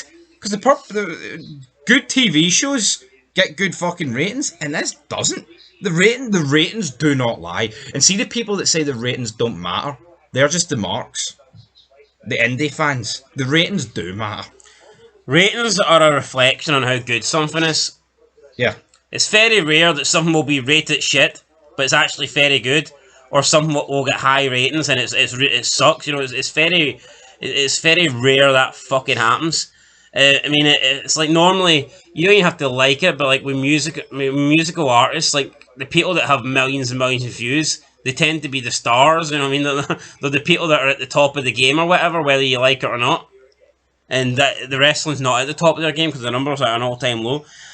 Reason number 15, long-ass title reigns. Roman Reigns, nearly a 4-year title reign. Gunther held the IC belt for over 2 years. Cody Rhodes is, I mean, we've already dissected his title reign. Jesus, it's absolutely shocking. He's had it over a year. Rhea Ripley held the women's title for well over a year. When before she got injured, she had it for well over a year. Just all these title reigns are so fucking long, so fucking boring. You just never see quick. I mean, even Seth Rollins, when he won that belt, he had it a while. Back in the day, titles were changing left, right, and centre, and now they don't. And know what the thing is, right? I can accept long title reigns if they actually defend at the belts. They don't defend the belts. Cody Rhodes has 2 defences in the last 7 months. And also, when every title reign's long, it just devalues the...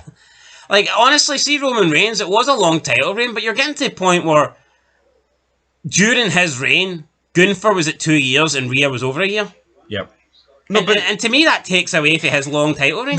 They've completely fucked the logic, though, because you're right. Roman Reigns did, what, a 3.5 year title reign. Cody Rhodes is over a year. And it doesn't feel anything special. But at the same time, it'll get close to feeling special the closer it gets to that reigns. But it's like, see back in the day, see if you held the belt for a year.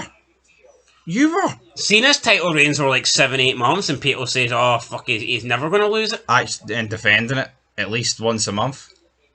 But we thought that Cena's title, and here I think 7-8 months is pretty long. And what the thing is, as we've discussed, right, just to wrap this point up, if Cody Rhodes retains at Mania, he's got it until at least SummerSlam. Yeah, because that's the earliest he can lose the belt. And then, if he wins at SummerSlam, you're looking at he's got it till Survivor Series. Yep. And if he's got it at Survivor Series, then he's hold it till Mania. I think we've seen now in recent times that they will not drop belts at the Rumble. It's almost like feud is too late to Mania season, which is scary to think, man. And if someone was going to lose at the Rumble, it would be like a Gunther. Yep. But he didn't even have a match, did he? So no, garbage. And it's not only the world titles; it's every belt. Yeah, garbage, man. Absolute garbage. Reason 16, long ass feuds. Jesus Christ, how long do some of these things last? Drew McIntyre, CM Punk. Like, we kind of enjoyed the feud. We kind of thought it was okay, but then it lasted like fucking 8 months over a bracelet. What the hell? Like, every feud is long as hell. Kevin Owens, Cody Rhodes. Cody Rhodes has had 2 title defenses in the last 7 months, both against Kevin Owens. How long did that Kevin Owens-Cody Rhodes feud last? No, I know. Ridiculous. Even this Jey Uso Gunther thing. Yeah, it's been on and off for years. Sami Zayn and Gunther, how long was that? Rhea, Liv Morgan. Yeah. Judgment Day Terror Twins. Look at the New Day and the Viking Experience. The Alpha Academy, fire them all in there. The different times they've all feuded with each other. I mean, literally lasting year. Jacob Fatu, Braun Strowman, right? And then Jacob Fatu, Braun Strowman, Bronson Reed. It's the same fucking shit. Yep. Just, whatever happened to... See, back in the day, and I'm actually sick of saying that, see stuff that lasted more than, like, a month? It was the main stuff. Not your fucking throwaway mid-card shit. Yeah. Just... It's like, people, like, you think of, like, William Regal, Jericho for Maniac 7. Really minor feud in terms of that paper feud. But you remember, like, the Doink the Clown stuff, the pissing in the tea? It was like a 3-week build. Yeah. It didn't last 3 years. Now everything is dragged out to hell. Everything has to last about 10 years. Crazy, man. And for what? Right. Reason number 17. Yeah. The TV formula sucks, man. It does. The pace in the WWE is completely broken. Long entrances, long matches, long promos. Everything is long. Everything is dragged out. Everything is beyond boring. All fucking sucks. And Triple H he's not got the formula. I mean, he's not got anything, to be honest. But the way he formats TV shows is fucking diabolical. It is pretty much impossible to watch. And it is one reason why AEW is actually, I think, a lot more fun to watch than WWE. I agree. And I think it's actually devalued pay-per-views. You all know why? Because I think, even in the Attitude Era vs. Aggression, not to the same extent, but see at Mania, that's when you got, or big pay-per-views, that's when you got long matches and long entrances. You're getting fucking long matches and long entrances on Raw. Yeah, see, you think about it, Raw actually does feel like a premium live event these days. Yeah, same with SmackDown, obviously, it's fucking 3 hours, it's longer. But it's like, See back in the day when you used no, but I'm sick of how many times I'm going to say it. You used to get like your 4 or 5 minute matches on Raw and SmackDown, right? At pay-per-view. That's when you got your 15 to like 25 minute matches. See now on Raw and SmackDown, you're getting matches that go like, it's like, I watched Dynamite last night, right?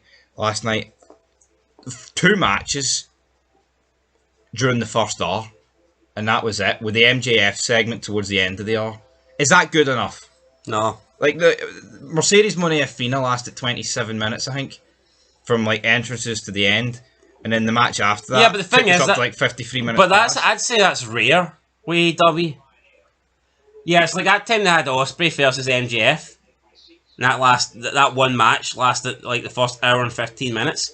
But that's a rarity with AEW. No, WWE. With WWE, that's the norm. It is. With WWE, that's expected. Right, reason 18. Steroids. Like when the guy stopped taking them. Looked like a fucking tank. 2002, comes back, chiseled. 2007, 2008, fat as fuck. 2009, stopped taking the steroids. Didn't look as good. So yeah, lost a lot of muscle. Physique wasn't as good. So stopped taking steroids. And pretty much, he didn't have this superstar body. But he also came out and says that, I just don't understand this, but he also came out and says that steroids aren't that bad. And they get a bad rep. And he doesn't know why they're controversial. And he doesn't know why anyone's got an issue with them. Because it's not like you're taking heroin. Which is fair enough. I could accept that, but at the same time, if Triple H feels like steroids aren't a bad thing, if he feels like they're alright, then why is nobody in this fucking era taking them? Why is it all little jabroni men running about? Why is it all skinny guys like Johnny Gargano? Why is it all guys that look like they've never worked out? Why is it guys that look like they could never, ever stand toe-to-toe with a Hogan or a Macho Man or an Ultimate Warrior and live to tell the tale? You know if what? Steroids aren't that bad, and they're not like heroin, and Triple H thinks they're okay, then why can't he get these fucking losers today to take them? Yeah, I agree with that. And I actually don't understand the logic behind steroids. It's like, it's fake. You know what I mean? It's not it's a performance-enhancing drug, of course. It makes you stronger, things like that, but it's not real. Yeah, but again, it's just... It's not a sport. As much as they want to fucking pretend it is. You know, if they want to take steroids to look better... It's like, see if someone takes steroids for a movie role, no one bats a fucking eyelid. But now in WWE, if you take steroids, oh, but roid rage, it's pathetic, man. It is. But you're right, it's like, if he thinks they're that good, then why doesn't he get... If he's a big advocate for them, then why does he start feeding them backstage to the boys? Yeah, they call them the boys backstage, they're literally looking like boys these days. Maybe Piper never ate them all. I mean, possibly, but, you know, it's just... Fuck. What is happening to WWE? The men look more like fucking women, and the women look more like men. Someone explain that to me.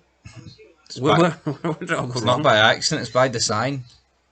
Right, where are we next? Shitty music. Yeah, reason number 19, shitty music, and we're not talking about his music, his themes, because his themes are actually great. Whether it be... I don't think he had a bad one. Yeah, whether it be My His Time... wee French tune was a wee bit shite, but I mean... I don't even remember that. But I mean, you're looking... No, it's not. But I mean, you're looking at DX, My Time, Time to Play the Game, Run DMC, Evolution, The King of Kings. I tell you what, you struggle to find a guy with worse. You Well, know, no, I mean better.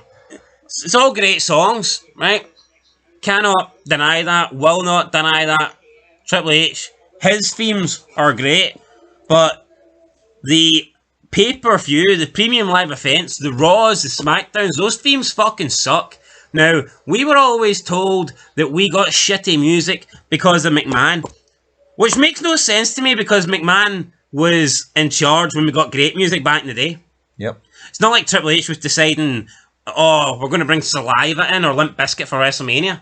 Triple H wasn't the deciding factor. He wasn't picking and choosing who did what. But anyway, yeah, we always got told for years and years that McMahon was the guy and that picked the shitty music, and that Triple H was the rock guy, and that when he got in, he would bring the rock music, the metal music back in. Well, guess what? Triple H has been in now, and are we getting rock music? Are we getting metal music? Are we? Fuck. On Raw, you've got Travis Scott, who, by the way, few people had an issue with me saying I've never heard of Travis Scott, like I was lying. Legit, have never heard of Travis Scott. Who the fuck is he? He can't be that good, because I've legit never heard of the guy. I've heard of shite rappers today, like Kendrick Lamar and Drake. Never listened to their songs, never will listen to their songs, because they're shite, and they're the new age rappers that, essentially, they're number one in the rap game, because they're just the best of a bad bunch. But, I mean, rap's dead, alright? No one's saying that, who's saying that Drake or Kendrick Lamar is up there with Eminem, or 50 Cent, or Snoop Dogg, or whoever? No one's putting those guys up there on those pedestals, right? These guys are just like, it's like the new era, so therefore It's like wrestling. someone's got to be the best. Like, Roman Reigns fucking sucks, but he's been pushed as the top guy. You know, it doesn't matter. You can be in the shittest era, right, of all fucking time. Someone is going to be the best option, right? You could have like, you could walk down an alley and there could be 10 fucking homeless guys, maybe never had a job in their life. They all stink of piss. One of them is going to stink of piss less. Yeah. You know what I mean? One of them is going to be slightly more suited to turning his life around. One of them has less holes in his socks than the others. Yeah, you know, one of them is going to have a better opportunity of finding a job than the other 9. That doesn't mean he's great. That does not mean he's great, right?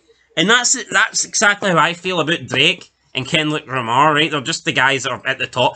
But I've actually never heard of this Travis Scott guy. Wasn't me ranting. Wasn't me raving. Wasn't me trying to put down Raw. I had never heard of him till he got into WWE. Just like I'd never heard of Bad Bunny, who we're always told is the largest selling Latin. Now, I get it. Maybe being a Latin artist, maybe it means more in like North America, when Spanish is it's a language that is spoken a lot more, and it kind of rivals England. English is the number one language spoken, whereas in the UK, you know, Latin's not a big deal or whatever. But still, for Bad Bunny to be the highest selling Latin artist, you would have think that at some crossover point we would have heard of Bad Bunny.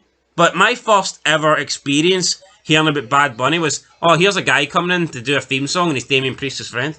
Aye, and they made it like he has like billions of reaches. Yeah, but they made it as if it was like fucking Michael Jackson. No. Yo, I've never turned around and says, I've never heard of Michael Jackson. No, everyone knows MJ. I've never heard of Elvis Presley. Maybe Bad Bunny I've hang never, a kid over a balcony. You know, I've never heard of Madonna, or you know, like there's just like artists that I don't know who Travis Scott is. Obviously, I know now. He's some fucking loser that's built like a rake, and he sucker punched Cody Rhodes. But he's scheduled for Mania. You'll get glued in with him, glued up to date with him. You said you'd heard him before. Well, I've heard the name. I couldn't tell you a song, but I've heard him. I hadn't. Would you say, is he a bigger deal than Drake or Kendrick Lamar? I'd say he's pretty close with Kendrick Lamar, but not Drake.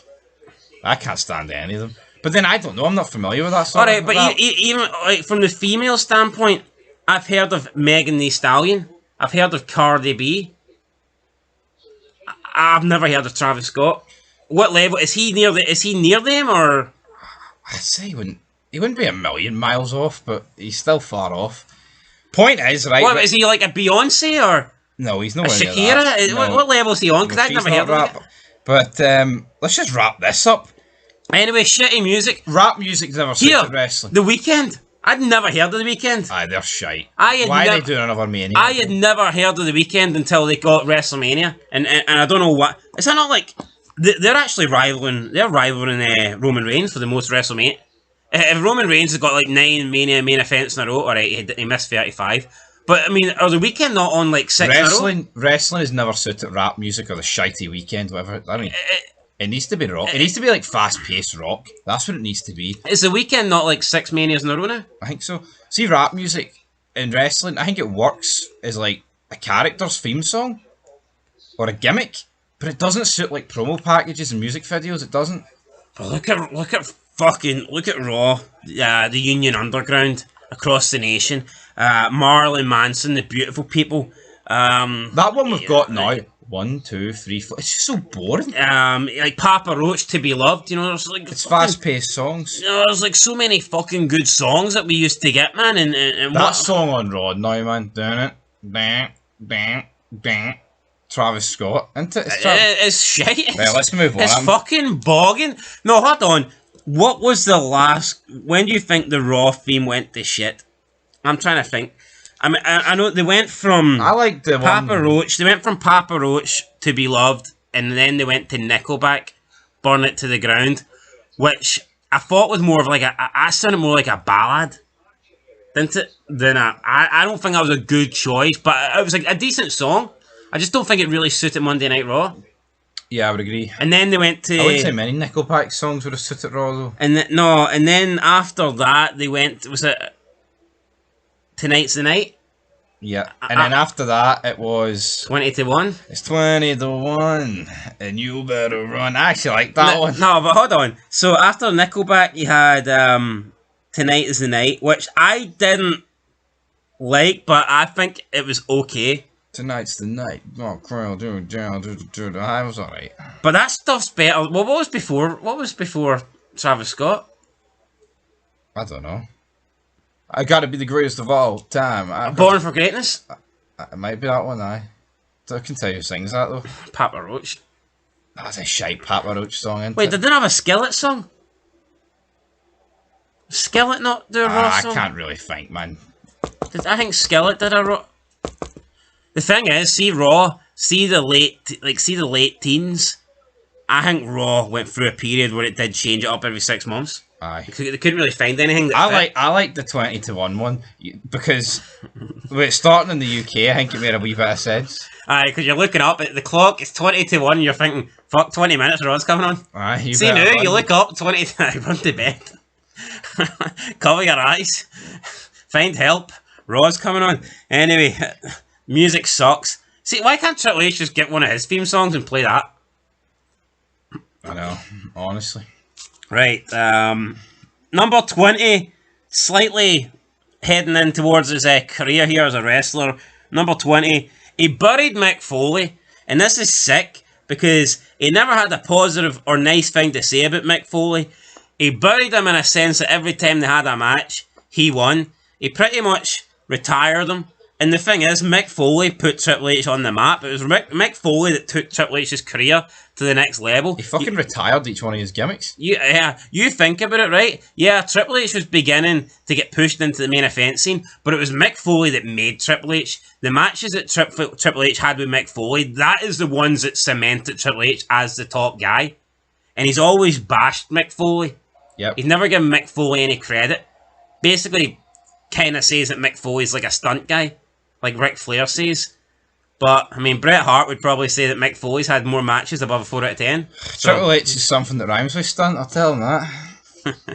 I just put a C in there and take away the ST, buddy. What's your thoughts? Burying Foley, just... He did bury Foley, and... But a lot of people bury Foley, don't they? Like, even Hogan, as you pointed out, Flair, it's like... Is it not better being known as the stunt guy than the nothing else guy? Here, I don't give a shit. I will take this to the grave. Mick Foley's had better matches than Ric Flair.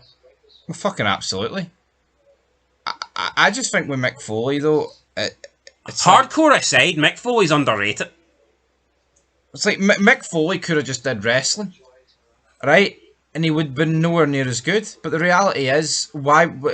You know, it's like Undertaker wrestling as the Undertaker, it was very like slow and lethargic wrestling. You could say, but like, unique. Yeah, and I just don't understand the hate that Mick Foley gets. Honestly, it's like he could have been another just run of the mill guy. I honestly, I just don't get it. It's like I think you could decipher anyone's career like that, couldn't you? Realistically, it's like, oh, Rob Van Dam, why is he known as a leg guy and smoking weed? Why doesn't he use his hands and snort cocaine? It's like, it's Ev Butts. Ended. Everybody does that, you know what I mean? It's like Mick Foley's a better wrestler than Hogan, but he's still a better. He's known as a stunt guy. It's like, you're right, Mick Foley, too nice a guy, and Triple H, he fucking Mick Foley put Triple H on the map, and Triple H needs to pay a bit of respect to him. And Foley stood up to fucking Bret Hart. Maybe that's why Triple H didn't like him. Probably that's why he buried him. Because it wasn't right. I disagree with Foley on the screw job, like. Mate, you know what? You know that scene in Mayans where Chibbs is like, maybe you're both fucking wrong? I think that's what somebody needs to say to McMahon and Brett. and Aye. Shawn Michaels in it over the Montreal Screw. Triple H. It's like, guys, maybe you both made mistakes. Get over it. Anyway, buried Foley. Reason 21. Buried Booker T. Now, people are going to say, oh, you can't believe he won after the direction going into Mania and after that promo. That doesn't bother me that Triple H won, right? I mean, Triple H can win. I mean, he won most of his matches. That doesn't necessarily mean he's buried Booker T. But after watching the match itself, right? This was WrestleMania, and I get it. Finishers finished it back then. But still, I feel like by 2003, at WrestleMania, in a world title match, you kicked out a one finisher. And that's if you were pinned regularly. That's if you were pinned like pretty quickly. Yeah, relatively quickly. Triple H hit the pedigree, waited over half a minute, then put an arm over Booker T. Not even like a leg hook or nothing. A fucking little arm. Well, back then his arms were big because he was on the juice. He was on the steroids, bro. But he put an arm over Booker T and Booker T didn't kick out. Right? That was a burial. There's no doubt about it. Fucking jobbed him out. World title match at WrestleMania. And the match was shite as well, by the way. So that certainly didn't help Booker T's career. But when you look at the allegations that Triple H has faced since then, especially with his time as a booker, and the lack of black wrestlers that he's had on shows, and then you trace it back to that story and that promo where he kind of alludes to someone that looks like Booker T can't be better than him, and then you look to the fact that, you know, he fucking buried him in that match, and it's not even like, I mean, look at, I say he buried Foley, but Royal Rumble, Foley kicked out the first pedigree, and then it took a second one on the tax. Booker T got a pedigree and got pinned 40 seconds later. That was a burial. It was. There's no two ways about it. Triple H could have won, and it didn't need to be a burial, but it's the way he won. Yeah. And then we've seen a match, the WrestleMania rematch, and one of the Raws after it, and it was a close match. Booker T came out alright looking, but that's not on the grand stage of them all. It's... We hear Booker T talk about racism in WWE, and he's like, I've always stood up for myself and things like that. Fact of the matter is this, right? Maybe Triple H was racist then, maybe he is now, but he runs the company. Is Booker T really going to come out when Triple H is paying his bills, essentially? Aye. And bash him and be like, oh, yeah, you know, Swerve Strickland's got a point. Yeah. He did bury me at Mania 19. But he did. I mean, it doesn't mean that he's racist, doesn't mean that he's not, but he buried him, and that cannot be... Think of WrestleMania. Have you ever seen a finish in a world title match, or even a big match like that Triple H Booker? Think of all the Manias. I think what you got to compare it to is there was a lot of Reign of Terror going on at that time. I think that has to be the weakest Triple H match finish in that period of the Ruthless Aggression. No, just think of WrestleMania main event matches, or big title matches, or just big matches in general. Can you think of someone that got pinned and looked that bad? No, it was almost as if one of them got injured and was like, oh, we need to call an audible here. It was that bad. Yeah, but we've already seen that Triple H doesn't do that because he fights through the pain. Yeah. And I will give him credit for carrying on with that quad injury, by the way. Yeah, he's not on that list. He's fucking carried on with a lot of big injuries. Aye, well, Booker T didn't carry on this match. Buried him 100%.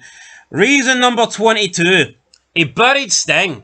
Sting came in. Sting, never been in WWE before. This felt like a big deal. Triple H, his in-ring career was pretty much coming to an end at this point. He'd adopted the authority figure. He was in the authority. He was more like the new Mr. McMahon, so to speak. This is when he at least didn't seem to care about being hated by the crowd before he kissed ass. Probably this is back when fucking Vince McMahon told him, no, you're not going to be this loser, Paul Effect, that kisses ass and acts nice. I want you to be the game. Honor. So he needed to actually be a character back then because McMahon was running the show. McMahon was putting him in his place. So let's not just show you though how much wrestling has fallen off in 10 years. We were getting DX against NWO. True. But I mean, you look at this match, grandest stage of them all, Sting's first WrestleMania. You know, Sting was coming in, albeit older, but he was coming in having never wrestled in WWE. Therefore, he was coming in with like a lot of potential. And, you know, just this, like, unique, and you just did not know what you were getting. And Sting could have been a big star. Sting could have been a champion. There's no doubt about it. Sting could have had the match with Taker at WrestleMania. But he came in, and the first thing Triple H wanted to do was beat him in the middle of the ring. Put it this way, right? People can be like, oh, well, if he came in 2005, he might have beat him. No, there'd have been less chance of beating Triple H back then. The fact of the matter is this. Doesn't matter what 8 times Sting came in, Triple H was beating him here. And Yo. it's not the correct call. Triple H was putting over fucking Seth Rollins, putting over Roman. Oh, but they're the young guys.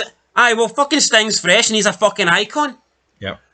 You think about bringing Sting in for the good of WWE. Sting should have won that match, and then Sting looks like a big fucking deal. Sting comes in, he's like, "Oh, I don't like you, Hunter. I'm going to take you down. I'm going to stop you from destroying this company." Loses to him at Mania. Yeah. And you know what, right? It just was not a good look. I know it wasn't the cleanest victory of all time, but it's not like they went on to have like a feud and Sting won 2-1. It was one and done. Yeah. You know, it's not like Sting beat him at Backlash, then beat him at whatever the fuck they had back then. Who was Sting's wins against in WWE, by the way? Pretty sure he got a tag team win over Big Show. I think that was it. No, he got 2 wins. He lost to Rollins. Yeah. And Which again- he teamed up with Cena to beat Big Show and somebody. Maybe Big Show and Kane. And then he got another win, I believe, at one point, a singles match. But just look at Sting's run in WWE. Brutal. Pathetic. And I think Triple H just well, I mean, it didn't help that Seth Rollins fucking injured Well, him. why did Sting... Because that was around the period I didn't watch and you didn't watch, but... I did. Hence I can talk about what happened. No, before that, why did Sting come in at Survivor Series 2014 and then not have a match to Mania? Like, I get it, hold him off to Mania, but did he even appear? Like, how long did he... Why Well, he wasn't did. He was acting like kind of like Sting wouldn't. No way. WCW's trying to stop the NWO from taking over, trying to act like a Punisher kind of vigilante. So from Survivor Series up to Mania, he appeared like every other week. He was appearing pretty regularly. Aye. And then he was because remember Triple H go through that get where he was trying to fire people and Aye. it was team all the fired guys if they lost or whatever. And then they get the Mania match and Triple H just beats them. I just don't get it. Honestly, man, they talk about wins and losses matter. What would losing to Sting at that point for Triple H do for Triple H? See Sting... Nothing. But see Sting joining WWE in 2015, it may as well be Sting in 1997. It may as well be. But you know what? Yeah, exactly. That's what I'm saying. It was his first appearance, so therefore it didn't matter if Sting was old and come towards the end of his career. It was the beginning of his career. It was his fucking debut match in WWE. It was his WrestleMania debut, and he needed to win it to go on and you know be the fucking Stinger. Yeah, it's like there's a difference between Sting coming and like Hogan back in 2002. Hogan's been in there and done it. Same with Nash. I think Steiner might be a bit different because he hasn't been a single star in WWE to that point. But it's like Sting should have won. Well, they're on about Sting Taker. What if you bring in Sting and he beats Triple H, then maybe next Mania you can set him up against Taker? If Sting comes in and loses at Mania, so Sting then goes to take on Taker next, and you've got fucking you got Taker with the unbeaten record, or I don't know if Brock had beaten by that point, but you know what I mean. You got Taker who's like 21 and whatever, and then you got Sting who's 0-1, and you're supposed to it's the icon versus the Phenom, and you've got 21-0 Taker against 0-1 Sting. I see if Sting was going to lose at Mania, should have been the Taker. But of course, he was a WCW guy. He was the last WCW guy, and Triple H had to bury him. Moving on. I'm sure if Conan joins, he'll fucking bury him. Moving on to reason 2023. He buried WCW, and you can just see that this is obvious if you just look at the entire run. Anytime a WCW guy came in, they got fed to Triple H.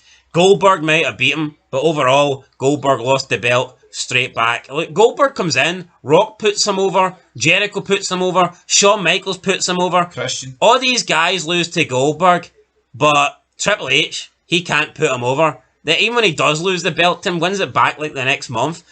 Scott Steiner comes in, feels like a big deal, loses to Triple H twice, pretty much spent the rest of his WWE career, which wasn't long to be honest, in the mid-card at best. Kevin Nash came back. What's that, Kevin Nash? You went to WCW to enjoy some money? Well, guess what? Now you're coming back to job it to me. Imagine if Triple H didn't get injured for the invasion. What the fuck would have happened? Would he have fucking battered them all? 1 on 100 or something? Well, he maybe would have been in there. I think he would. I think the two-man power trip would have led the invasion, which I think would have been might have won. They might have won. Triple H in the team, they might have won. But look at all the WCW guys that came over. I mean, Triple H buried them all. He's probably raging. The one he didn't was Hogan. Don't work for me, brother. Wasn't allowed to bury Hogan. Aye, but then McMahon had to say to him, I owe you. Yeah. He was pissed off about that. He was. I bet you Triple H was fucking raging. Aye. He was probably. Well, you know what? Maybe he heard Hogan say the N-word and he thought, well, I don't mind putting him over. Well, that works for me, brother. We've got something in common, brother. But I mean, come on, man. Triple H, he has probably got it that he was injured during the invasion. Look at all those. Triple H and Triple K. Look at all those. Look at all those. DDP and all these. Fucking Canyon. I'm sure he'd have buried him just for. Yeah. What's this? You're in the closet, buddy. I'm sure he would have buried all those guys. I mean, Buff Bagwell. How long did his career last? About 2 weeks. We'd have lasted 2 minutes with Triple H there. You'd have beat him. Pedigree 1, 2, 3. But yeah, all the WCW guys. Van Damme, Bubba Ray, Dudley's, he went through all them as well. But just look at every time a WCW guy came in, or anybody that was related to WWE. I mean, from Booker T to Nash to Goldberg to Steiner. Any time a guy came in, Triple H jobbed them out. He did. Sad state of affairs, like. And then he finished it off with Sting. Because Sting was like the last guy. Sting! I'm sure he'd have fucking buried Jarrett as well if Jarrett came back. Lex Luger. That's why Jarrett was like, I'm away start TNA. I ain't losing the big nose every single week. He started his own reign of terror. Correct decision by Double J. Double J. Even Ric Flair, he's like, you can be an Evolution, but you have to be my little fucking sidekick buddy here, Rick. You can't even be the top man anymore. Not anymore, Rick. Aye, so buried WCW. Reason 24, kind of similar to burying everybody in WCW, the Reign of Terror. And not only did this consist of WCW guys, but everybody was on this list. People that should never even have been on this list. People that didn't deserve to be on this list. Jericho. It's an odd WCW guy buried by the way. My problem is with the Reign of Terror, right? No, seriously, it's an odd No, WCW I know, guy. but like, see if you actually go through it, it's like, it begins with Bischoff just fucking handing him the belt. For whatever fucking reason. Right? Beats Van Damme, beats Kane, basically buries Steiner into oblivion, buries Booker T, buries Nash, right? Wins all the matches against Michaels. Then in the Chamber. Gives him the belt for a couple of weeks. Then in the Chamber, I don't think Evolution beating Goldberg up 4-on-1 in the Chamber in SummerSlam 2003 is that bad. I think if we're going to have Goldberg lose, that's probably the correct way of doing it, so I'm not going to beat for that. Again, as you said, Michaels beat him in the unsanctioned match, but that's before the Reign of Terror. Then he beat him in the Chamber match, and then ever since then, look at the amount of matches they had, and he lost every one. Oh, there was a draw at the Rumble 2004, but we forget about that Rumble. I wonder why. You look at, what else happened after that? Just fucking... it's weird, like, he did put Benoit over. I beat him though when he first came in for WCW. No, he did, but... He did, like, two... Who did Benoit... He beat all the members of the Radicals as well. Who did Benoit beat at Backlash? Did he make... Was it... Must have been Michaels, was it? The only Triple H tapped out twice in a row. Nah, wasn't. Fuck, I doubt it. Unless McMahon had dirt on him or something, I don't know. Fuck, aye. But it's just... Fucking just a bit dead, isn't it? Randy Orton wins the belt next month. You know, and you know what? Maybe Orton should never had the belt, but Jesus Christ. Kane, another guy that he beat.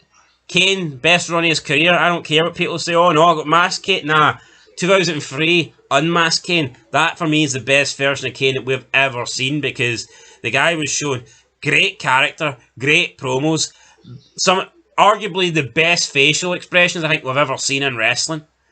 Kane was on an absolute fucking run of terror.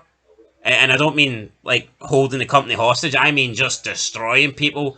And I get it, maybe the Kane character doesn't need the title, but you know what the Kane character also doesn't need? Fucking jobbing out to Triple H. But no, the thing is, right, he did put over Batista, right, and he put over Cena.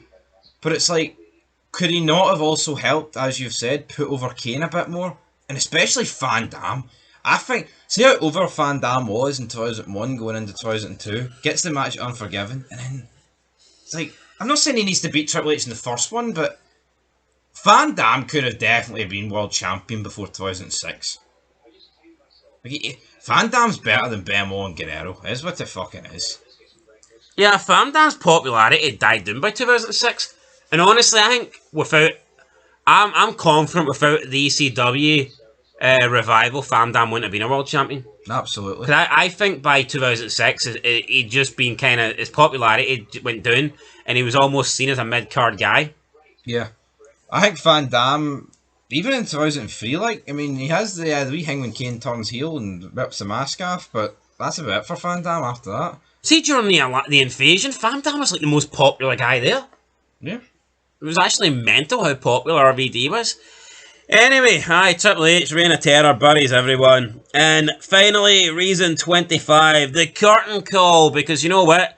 This did absolutely nothing but expose the business. This did nothing but these four guys. Oh, we have to make it about us. We have to hug in the middle of the ring. What the fucking difference does it make? They could have hugged out backstage. It wasn't like this was the last time Triple H and Michaels were going to see Nash and Hall.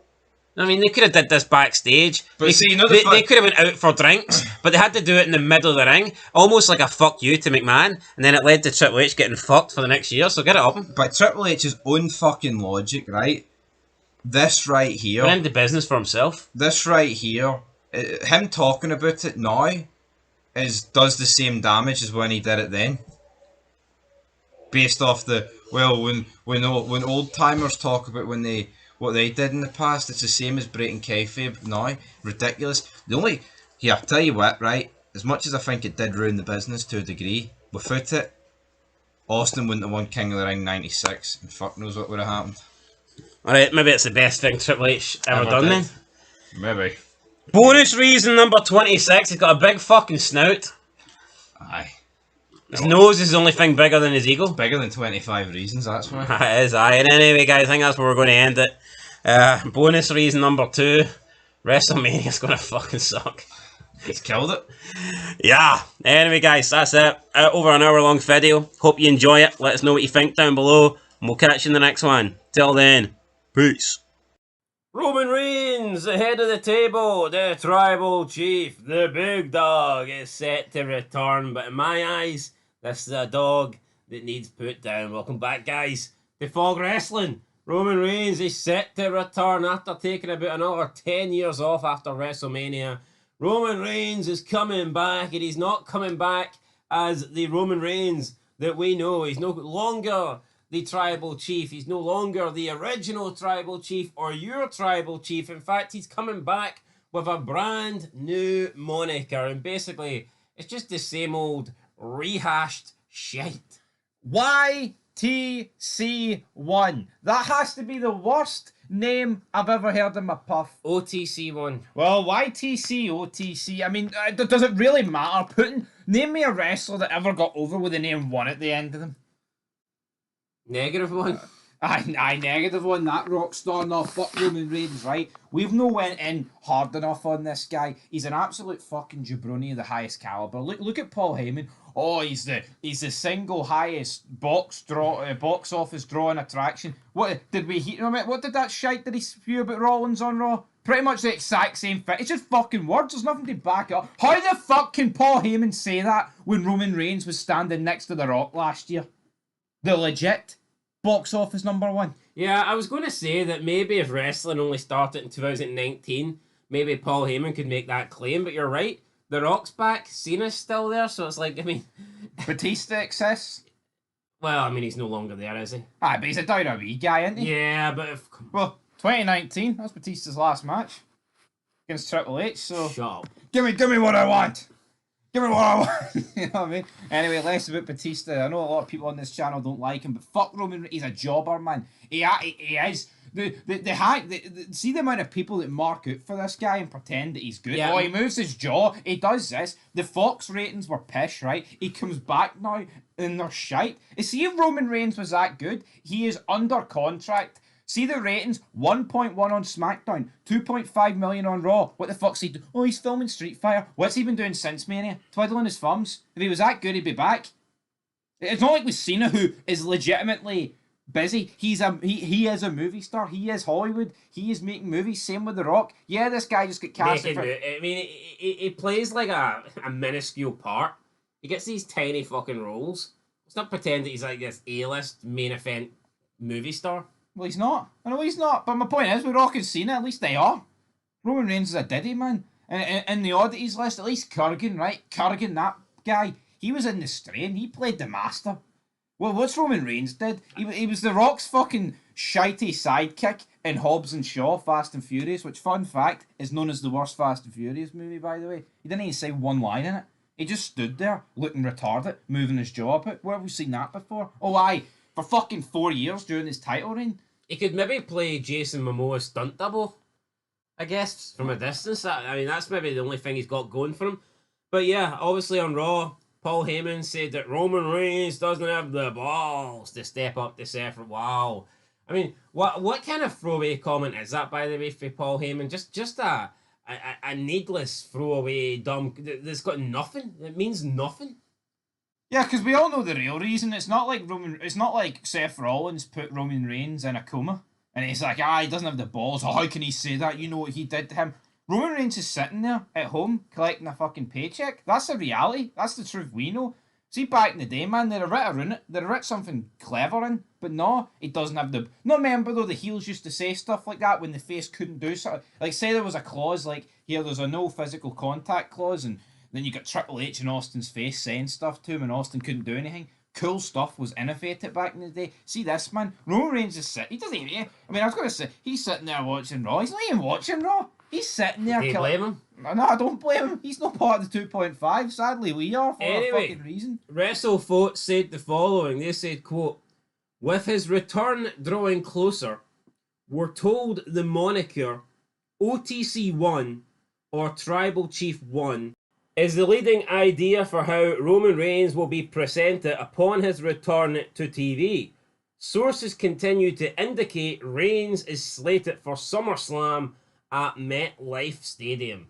End of quote. Wow, we're getting blessed with Roman Reigns at SummerSlam. So it's time to get on our hands and knees and beg. This guy's going to come back. He's going to save wrestling, I am sure. But let's just address this new moniker. They say that they're being told that they're leading with OTC1 or Tribal Chief 1, and that is the leading idea for how Roman Reigns will be. How the fuck? What kind of stretch are we? I mean, we're going to pull a muscle here, or pull a hamstring, if we're stretching and calling this an idea. So you're telling me this is the brains of the operation? Triple H and all his little fucking butt buddies backstage, right? I mean, it doesn't matter who. I don't care if you're talking about Triple H, Taker, Michaels. I mean, all those men combined, right? Couldn't they fucking measure up to one grapefruit of McMahon? But we've got all these people, and the best idea they can come up with is putting a fucking 1 at the end of original Tribal Chief, or putting a 1 at the end of Tribal Chief. This would be no different than The Rock being out and they bring him back and, he's going to be called Brahma Bull 1. Or Austin's coming back, he's going to be called Rattlesnake 1. This is fucking garbage. Taker got taken out. He got set on fire by Kane. We've had him off. He was in the casket. He got buried alive. We've had him off TV for 5 months. We're bringing him back as the Phenom 1. I am flabbergasted at how this is even a fucking thing. Why are they getting paid? It's almost like he's a robot. Oh, it's the Terminator T-1000. It doesn't make fucking any sense. Why? No. What? Who's getting paid for this? The only thing it would make sense if it was like something like that, like a Terminator. For example, that PCO guy that used to be in TNA, he's got some sort of Frankenstein gimmick going on. See if they wrote him off and they brought him back as PCO1. That's the only time you would accept someone.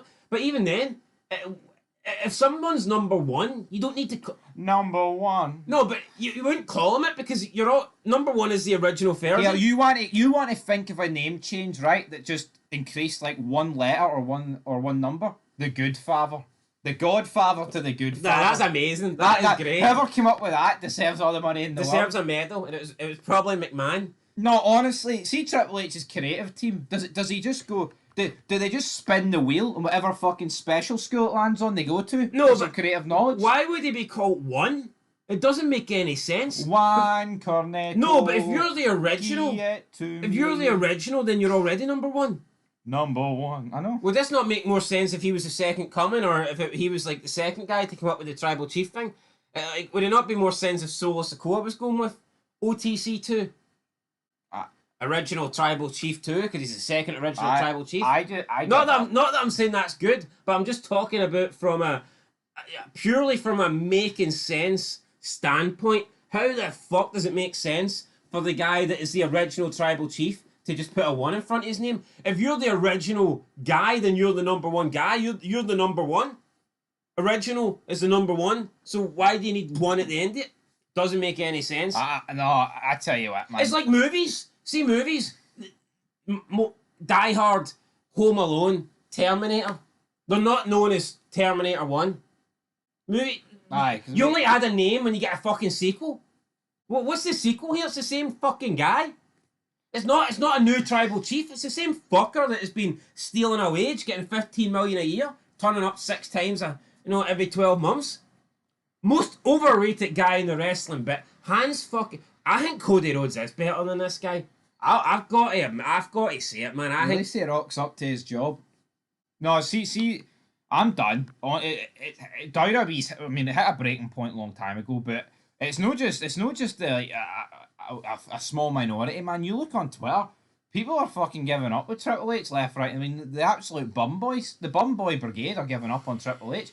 I can't believe we've got great minds. Like, see if Triple H is truly the guy that came up with the fucking screw job, how can he be producing this? Does his hatred for Bret Hart just fucking triumph his creative mind? It must. I think Triple H is treating the fans like they're Bret Hart. Aye. Because he's fucking he's hating on us big time. We were going to make a fib, but we didn't. But you've got Hurricane Helms bashing Russo and like, oh, the dying days of WCW Nitro.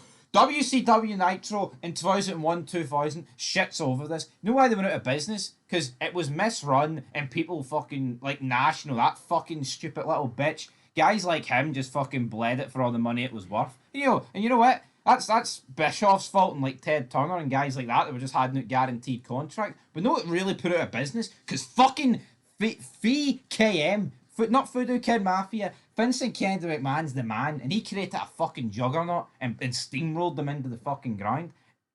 It shits. WCW shits over this. No period, no company comes close to being as bad as this. McMahon basically grinded them into dust, and then he came across later like he was a fucking dustbin, and he just swept it up and put it into his back pocket.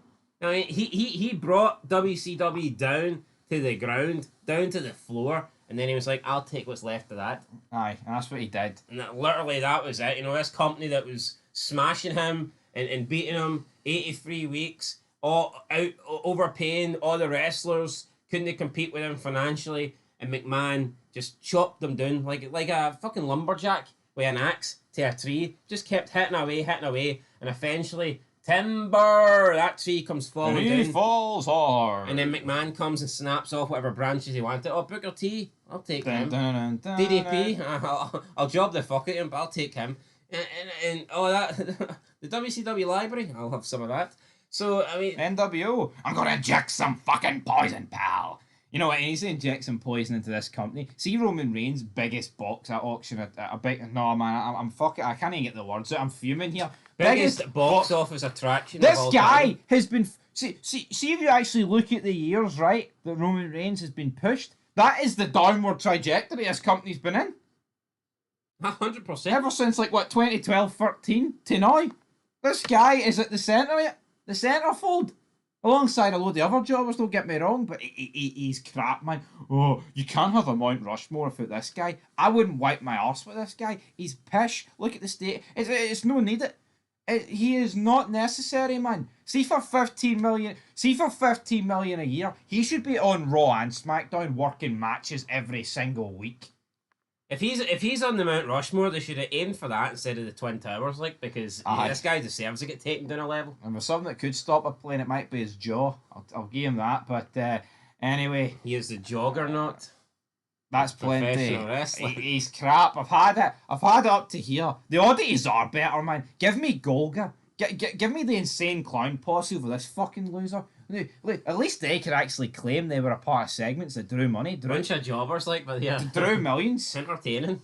Yo, Kurgan's size 23 boots are better than this guy's entire career. I'm no two ways about it. I just cannot believe that that's an idea. The leading idea. How the fuck is this an idea? Putting a 1 at the end of someone's nickname or moniker, or like, how? Look at that. Look at my Universe mode. Right, 10 years ago, SummerSlam, Benoit versus The Rock, the biggest hanging of the summer. That would take these fuckers 20 years to come up with. You know what I mean? YTC1, OTC1. What the fuck? It's bad, isn't it? Like, It's fucking pish.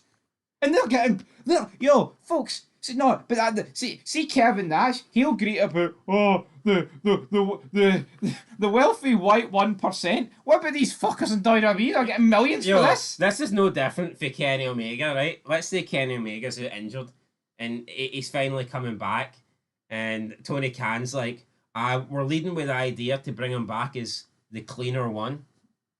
And see if he said that, because obviously his name's the Cleaner. Aye, by the way, what a shite nickname, by the way, the Cleaner. Just put them off in the bucket. Could you imagine though if Tony Khan was like, we're bringing him back, and the leading idea that I've got is he's going to be the Cleaner One. People would be like, what the fuck is what is this guy doing? No, I know. This guy's not cut, and rightfully so. But I just want to know how Triple H and all his fucking guys backstage, the best that they've got is OTC 1 or Tribal Chief 1.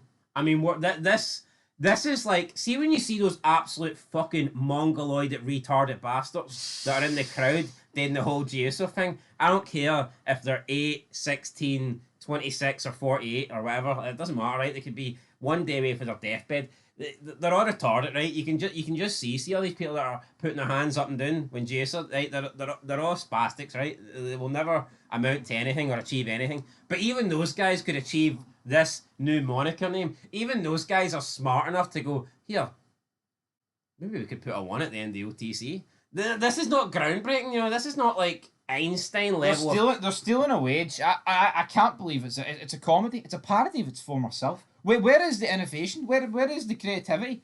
I mean, this is like something you'd expect to see a segment back in the day with Eugene in the writer's office or some shit like that. I mean, come on. Triple, can we call you the cerebral assassin 1? Triple H? I'm your fan today.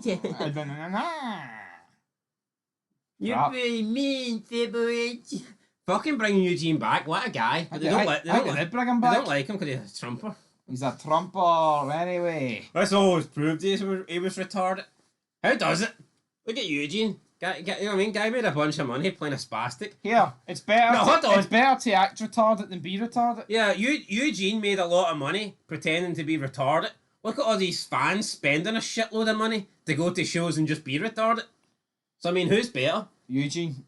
Every day of the week. Anyway. Yo, I'm not even taking a piss. Eugene was better than Roman. Eugene will see in my all time. I've said it right. And I've said top 100. This guy would make my top 250. This guy, no man. There's guy. See like Ken Shamrock. He fucking smokes the shit out of this guy. Honestly, the only person that you've said like some Midian and stuff. I don't know, man. Maybe Naked Midian is better than this guy. Maybe Midian running around naked's better than that. The fact that Midian was actually in the ministry is better than this guy. Naked One. Naked One.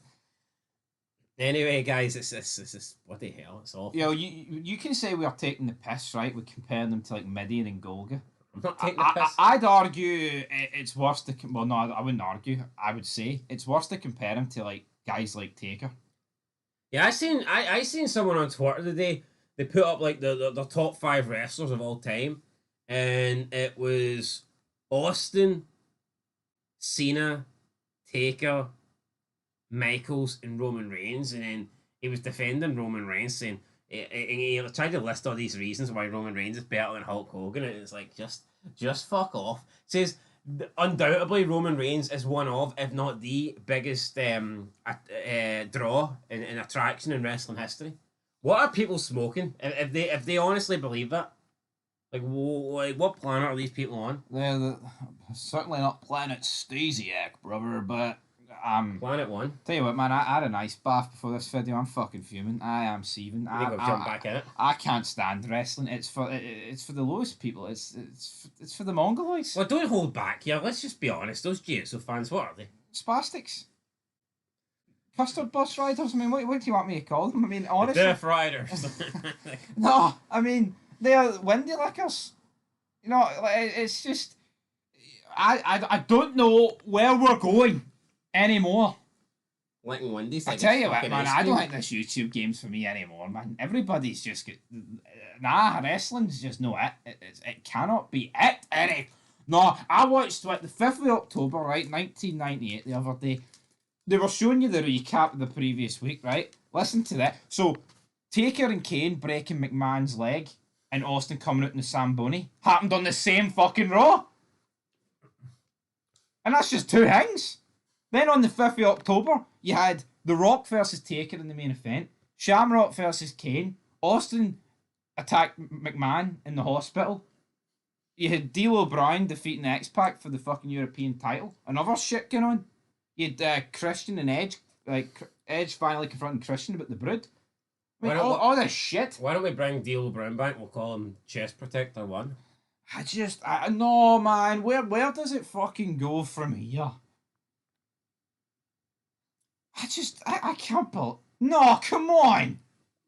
See if Taker had a fucking backbone. I've lost respect for Taker. He can't think this is good. He's sitting there doing podcasts with fucking Charlotte Flair. Oh, we're speaking about the Divas era. Fuck the Divas, it's pish. Oh, we had to work triple as hard just to get one match on a 15-match card. Aye, because yous were fucking shite. How about that? See if Taker was real, he'd turn around and say, aye, because there was guys like me, Shawn Michaels. Many matches do you expect? You're lucky to have one. The only reason you get half noise because the other half of men are shite. And it's just walking to like pushing this. And then these fucking losers, man. I mean a fidel, you know what I mean? Tyler Bates been benched. He's like, I'm not injured, I've just been benched, I'm waiting. He should be fucking counting his lucky stars that he's been benched. Benched. He should be released. Roman Reigns benched. Honestly, man. It's a disgrace. Tyler Bates' ass cheeks don't deserve to sit on a WWE bench. I wouldn't even fucking... See the product, man. It's funny. It's for the mentally ill. See the people that don't see how bad it is, they've got something wrong with them. It's that simple. It's that you get Rhea Ripley earlier on Twitter. I seen something to do with fan mail. Oh, fan mail. Don't send it to me. I won't open it. But then she'll hug all the fucking fat, ugly retards. Oh, I'll sign your adoption papers. Oh no, let's actually call a fucking spade a spade. You man-looking fuck. What's worse, someone whipping out adoption papers face to face, or someone sending a bit of fan mail to your house? Well, what's actually worse? I'm not saying both are great, right? Or one's much better than the other, but I would say the adoption paper one's much fucking worse. And she's sitting there hugging, oh, give me your greasy fucking hands, and I'm sure you drink Monster. I can't fucking stand them. I can't. I'm about to lose it here. But she plays into all that shit. No, but how can you play into adopting some fat fucking 40-year-old neckbeard that weighs 350 pounds, but someone who sends you a bit of fan mail, oh, you're Hitler, you're this, you're that. Oh, aye, but the other guy meets you face to face and wants to adopt it, he's alright, he's great, him. Yeah, but it's probably people like that are sending her the mail. Well, of course it is. You know what I mean? But she's... It's not going to be Sylvester Stallone sending her, is it? No, but she's playing... A real man. She's playing into that shit, you know? She's asking for that. I'm done. Well, yeah, if you truly adopted me and you're my mammy, then I should be able to send you fan mail. You know, that's what's going through their head. Exactly, because it's all about it's crazy, man. She's enabling that behaviour by adopting people in person, and that's facts. Honestly, Rhea Ripley, that adopting people is enabling that. Yeah, I mean, because she may think it's a joke, right? And maybe, I'll give Rhea Ripley the benefit of the doubt. Maybe she thinks she's just playing along and it's all some joke. See, wrestling fans like me and him have just talked about the Custard Boss Riders. They think it's real. They think hugging Rhea Ripley, they're like got a connection with her and that's their mummy. They're fucked. They're mentally retarded. There's no two ways to explain it. You have to be to like the product. I think if someone asked Trish to adopt them back in the day, she'd have called security on them. She certainly wouldn't have went along with it. Yeah, anyway, we're done. Fuck Roman Reigns, fuck the product, Triple H and his band of retards, man, honestly. Undertaker, I've lost all respect for you, son. And yeah, anybody that defends this product has got a crosshairs on their back from us. We'll be making a video on them sooner rather than later, because we're coming for them all. Aye. No one's safe. No one's safe, man. Absolutely not. Till next time. Peace. It's time to play the game. And now you're playing, it's all about control. Anyway, guys, this is 10 reasons why Triple H sucks. This had to be made. This is getting made. And I don't think anyone's going to have to actually complain about any of these reasons. Reason number 1, he's turned into a mark. What can I say? He absolutely loves these indie jobbers. He loves them. And it pains me to see Triple H in this state, loving these bums. But you know what? It is what it is. And Kevin Owens, he gives me a fat chubby. Yeah, moving on. Reason number 2, the Reign of Terror. Now, personally, I didn't really mind. I didn't really mind. I loved the Ruthless Aggression era. But at the end of the day, he did bury a lot of people that he didn't necessarily need to bury. Like, you look at Booker T, Van Damme, Michaels, Jericho. There's a lot, there's sort of people in there I'm not really Orton. Even in the PG era, man. He buried a lot of people, right? He did. But not... yeah, I think it's a valid reason for him sucking, but it's not like it was bad TV at the same time. Reason number 3, he rehired a bunch of jobbers. I made the video about 15 people that... 15 people Triple H should fire or he shouldn't have rehired. Literally every single person that he's brought back is not needed. Right? It's a waste of money. It's a waste of resources. And, like, not any of them has actually had, like, a big impact. Like, let's be real. Reason number 4. He's not better than Vince. I'm not saying he's worse than Vince, but he's sure as fuck not better than him. And to be honest, Vince is better. Vince has shown us over the years that he can book shows. Triple H, he came in just before SummerSlam last year. What's he really done? Nothing. The product's not got better. It's not got worse, really. Apart from some aspects. Like, some aspects have got better and some aspects have got worse. It evens itself out. At the end of the day, he's not better than Vince, so yeah. People who think that really need their head looked at. That's just the anti-Vince McMahon brigade, though. Let's be real. Let's call a spade a spade. That's all that is. And guess what, guys? You are all sad little bastards. Reason number 5. He's turned Shawn Michaels into a mark. At least with Shawn Michaels, he turned Christian, even though some people will probably think that's a work or not. It could be a work. I'm not going to kiss Shawn Michaels' ass till he dies. So, I think at the two of them, like, who would you have seen turn into a mark?